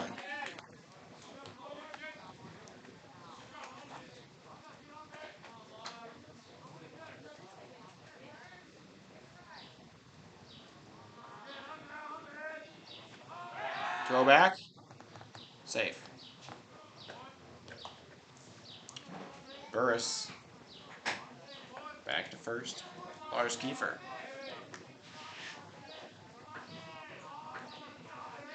I see his brother sitting down now. Wilson. He'll take ball 1 here. Wilson leaning up against that cast with his sunglasses on. Looking in, he's with the rest of the injured players out watching this game. Not warming up for the Hard Hats game. 2-1. Another ball would bring the tying run to the plate, and it would bring Aiden Roberts to the plate, who has done pretty well today. 2-1. Off of him. That one sounded like it hurt a little off the shoulder blade, but that'll put another man on base.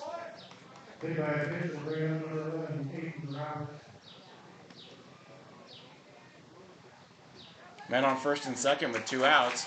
Here's Aiden Roberts. He got a single back in the second. Waddle's going to come out. He gets an ovation. And a reliever comes in.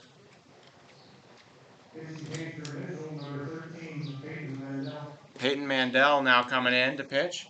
See, this is the first time I've seen Mandel pitch myself.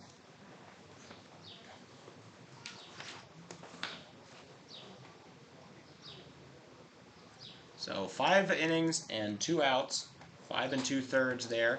Pitch for Waddle, and he only allowed 1 run, which it was earned, but a very good outing there for Landon Waddle.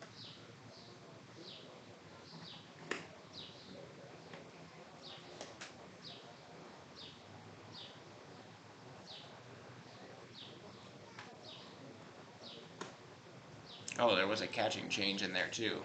Josh Elder was the new man catching.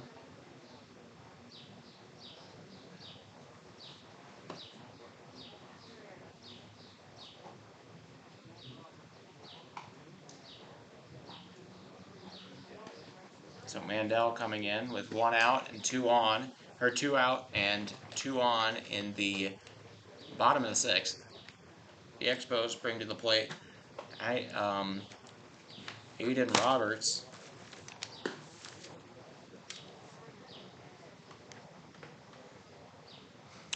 On the season this year,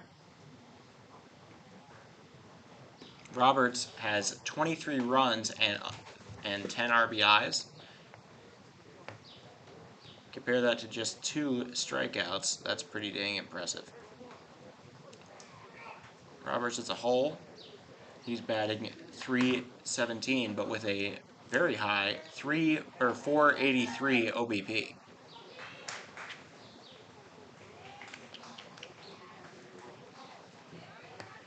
If he can get a single here, Burris would almost certainly score. If he can get a double, that would do even better. The left fielder playing a little bit more towards center than normal. A deep infield here, trying to keep the grounders in.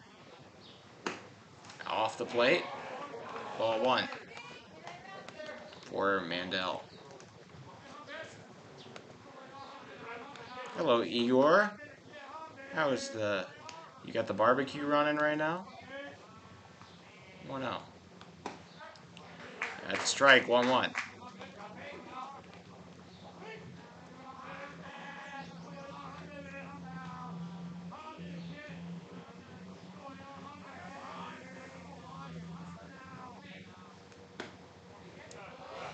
Take that one. 2-1 now. 2-1 to Roberts. After him is Jace Morgan. Still 2 outs. 2-1. Taking that, Roberts. That was a pretty good pitch. Roberts just didn't want to swing at it. I think he didn't want to swing at anything until he got another strike. 2-2. Roberts facing Mandel. Mandel delivers one.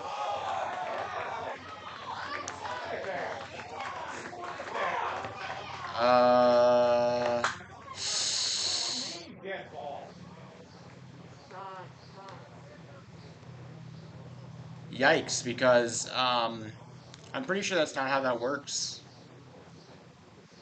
I think that if you swing and the ball hits you, you just get hit and nothing changes. That should have been probably a strikeout, or the ball should have been played as if it were live. He's conversing with the other umpire, but currently, as it stands, that was a hit by pitch, despite the swing.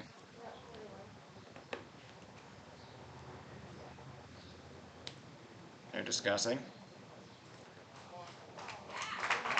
So does that mean it's a foul ball? What are we doing? So is that a strikeout or a foul ball or okay, I guess we're playing it as if it were a foul. It was in play. But I guess you can't go back and do the play over.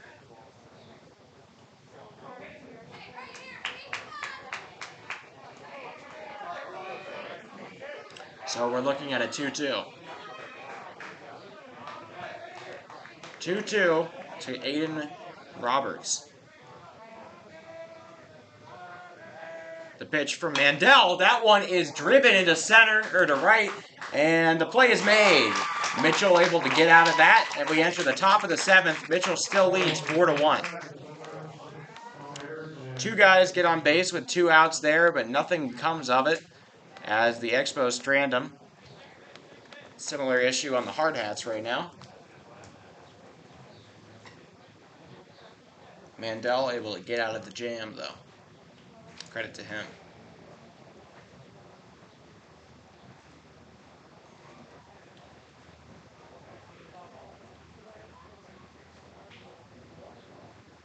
Okay, well, the top of the 7th.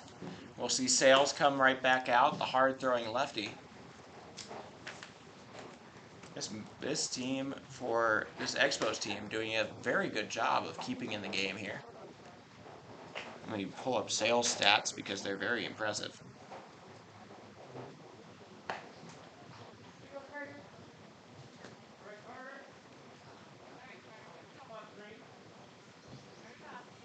So Sales has a 1.22 whip and a 0.6 ERA over 22 innings pitched, all of them starts. But he is going to be in relief right now. He is their current ace, their best pitcher on the Expos statistically, at least, at preventing runs.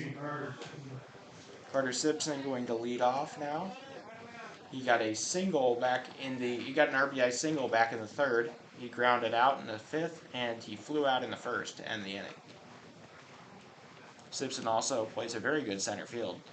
You can see in the Huron game, he made a couple of highlight plays.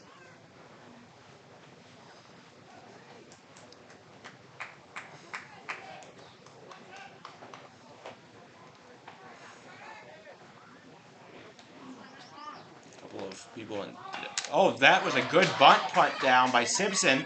The throw is not going to get him, and it gets away. The right fielder going to have to go trace it down. He's going for 2, all the way to 3. He slides in, and all the way to third base on a bunt is Carter Simpson. He gets the single for his bunt, and then the error by the third baseman, that is Hayden Burris, brings him all the way over there. And he's in scoring position with no outs.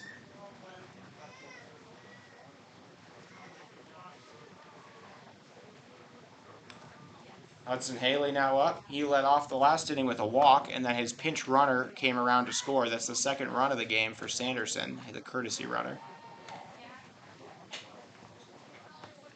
1-0 now, Sales. Delivering. On the ground. Who is this catcher again? Wayne told me. Josh Elder.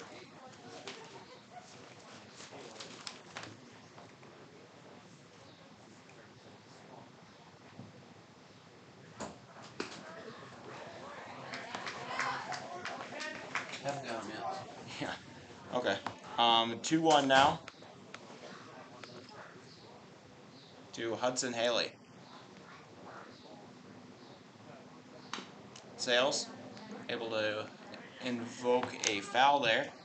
The Hard Hats players are now standing at the entrance of the dugout. It is 4:15. They would be starting 4:30 under normal circumstances. But this game will have to end. High pitch. 3-2. We'll keep you updated on whatever happens with the Hard Hats and their game, but Expos are still very much fighting. Full count. Sales puts it off the plate, and that'll walk another man. He always seems to get it to 2, but has trouble striking out. They're going to have a meeting with Sales right now. Sales seems to be, statistically at least, a little bit sloppy with his pitching a lot of times with a 1.22 whip. They're pulling out Sales. So after that, Sales will come in. He only pitches 1 out, and he allowed 2 runs. Rough outing there for Sales. The new pitcher coming in, though.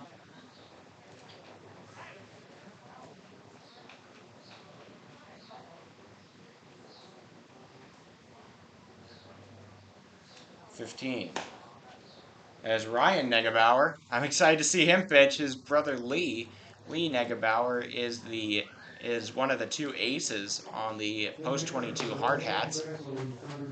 I'm excited to see Ryan.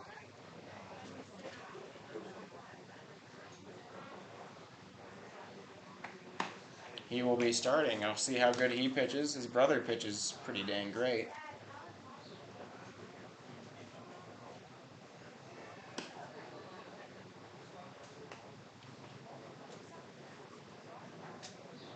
So after Haley's walk, I'm sure he will get a courtesy runner, and Sanderson will come back out to first base once he's done.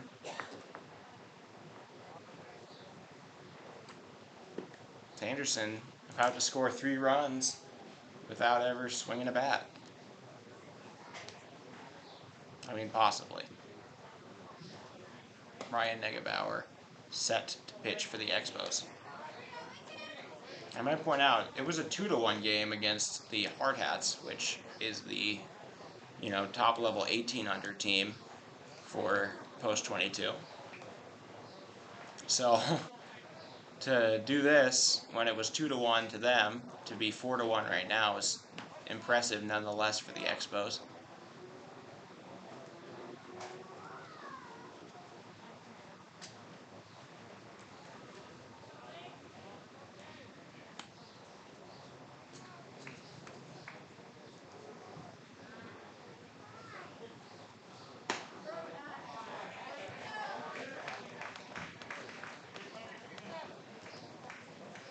Strike 1.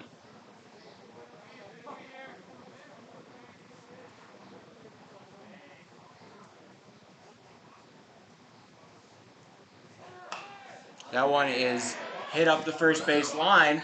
The tag is applied, out number 1, but a run will score for Mitchell. And the runner will advance to second. Next up, number 2, Carter Miller. RBI ground out there. Carter Miller now up. His last time.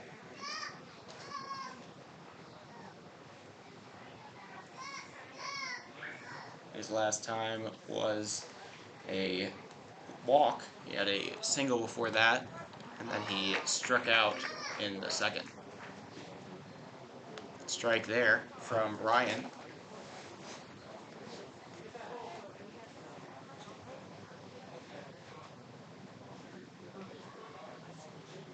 I happen to know that Harrison Good, the right fielder, will be starting the game for the Hard Hats. That's a good strike there, too. Ryan Negebauer, 0-2.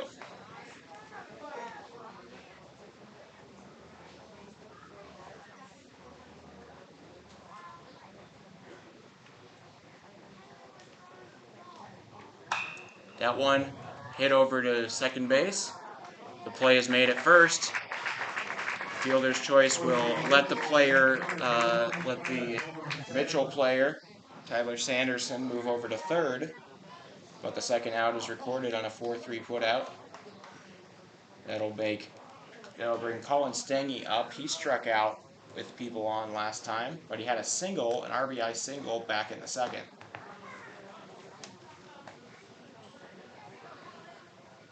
Ball number 1 comes in for the 1-0. Ryan done pretty well at putting stuff in the zone. That one right down middle, 1-1.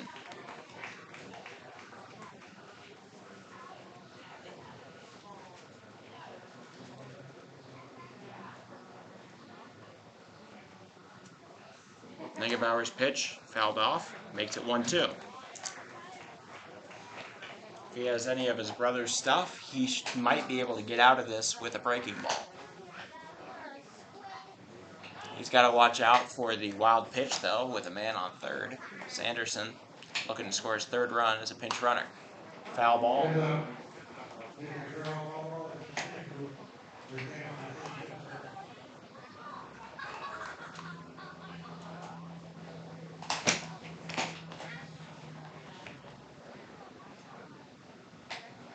All right, 1-2.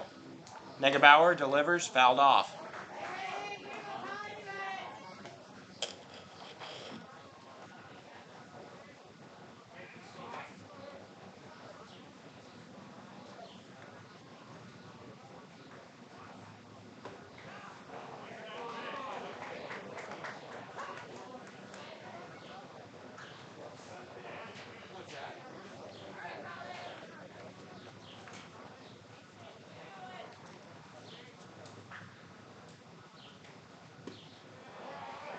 That one, a little bit low. It'll load the count up, 3-2.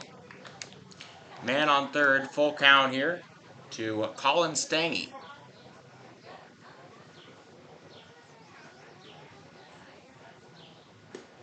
Down and away, that'll put a man on. Negebauer walks Stange.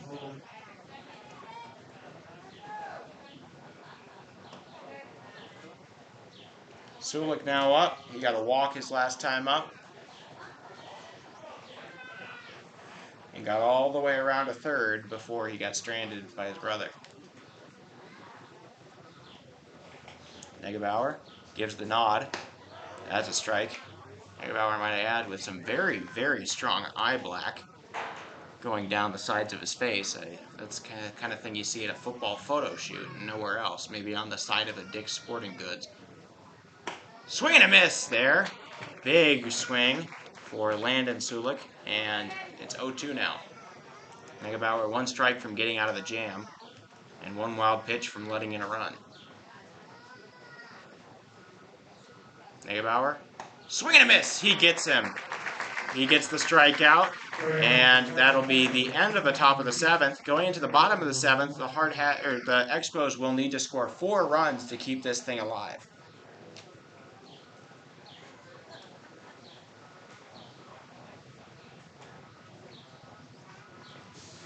I'm assuming Payment and Mandel will come back out. He only pitched 1 out in the 6th.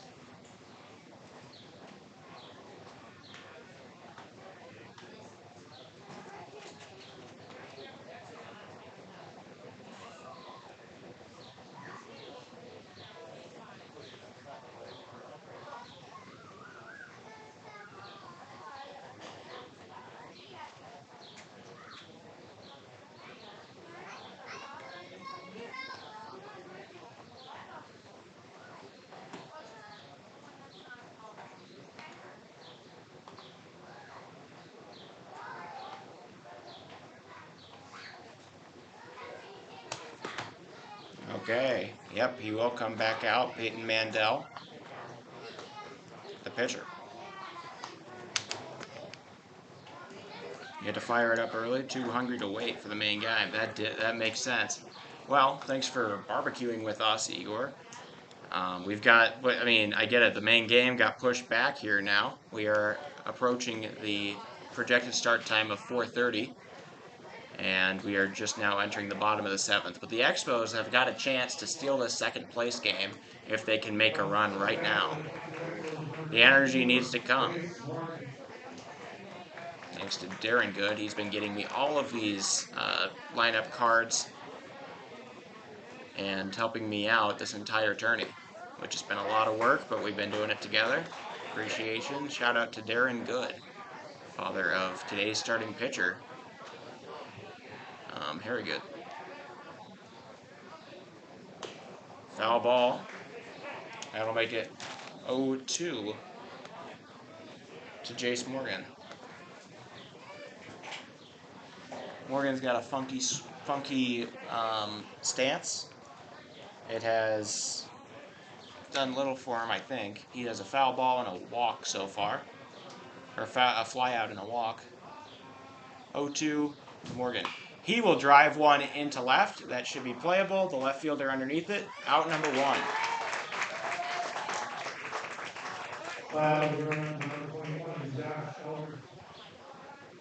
Josh Elder, the catcher, now taking his first swings of the day.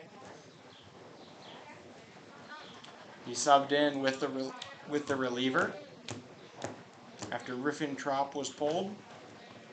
Rippentrop for Solace. And Elder now getting his first hack. He grounds one down the middle. Shortstop, Solik makes the play. Out number 2, Mitchell is 1 out away from getting second in the 4th annual Black Hills Veterans Classic.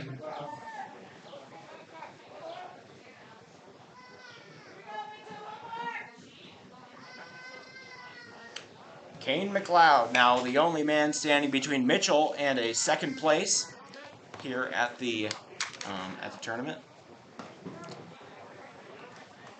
Strike is taken for the first. 0-1.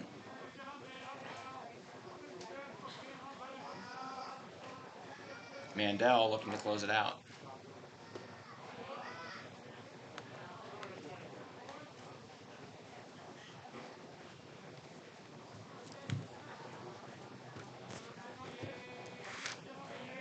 A 1-1.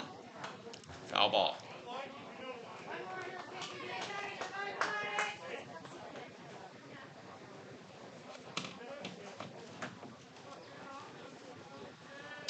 All right, the 1-2 here, down to the last strike, the Expos.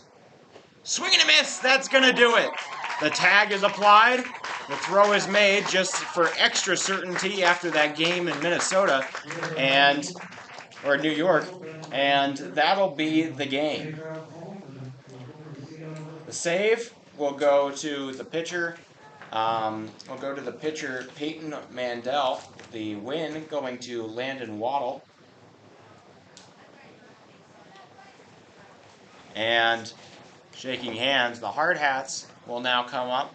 But Mitchell wins their game now, and they win the second place in this tournament with a 5-1 win over the Post-22 Expos here tonight. So stay on tap. We've got the Outlaw Baseball Club from Miles City, Montana, coming up against the Rapid City Post-22 Hard Hats in just a few minutes. I'll be back. I will end the stream, and you guys should all be there because it's Hard Hats time in about 10 minutes. See you then.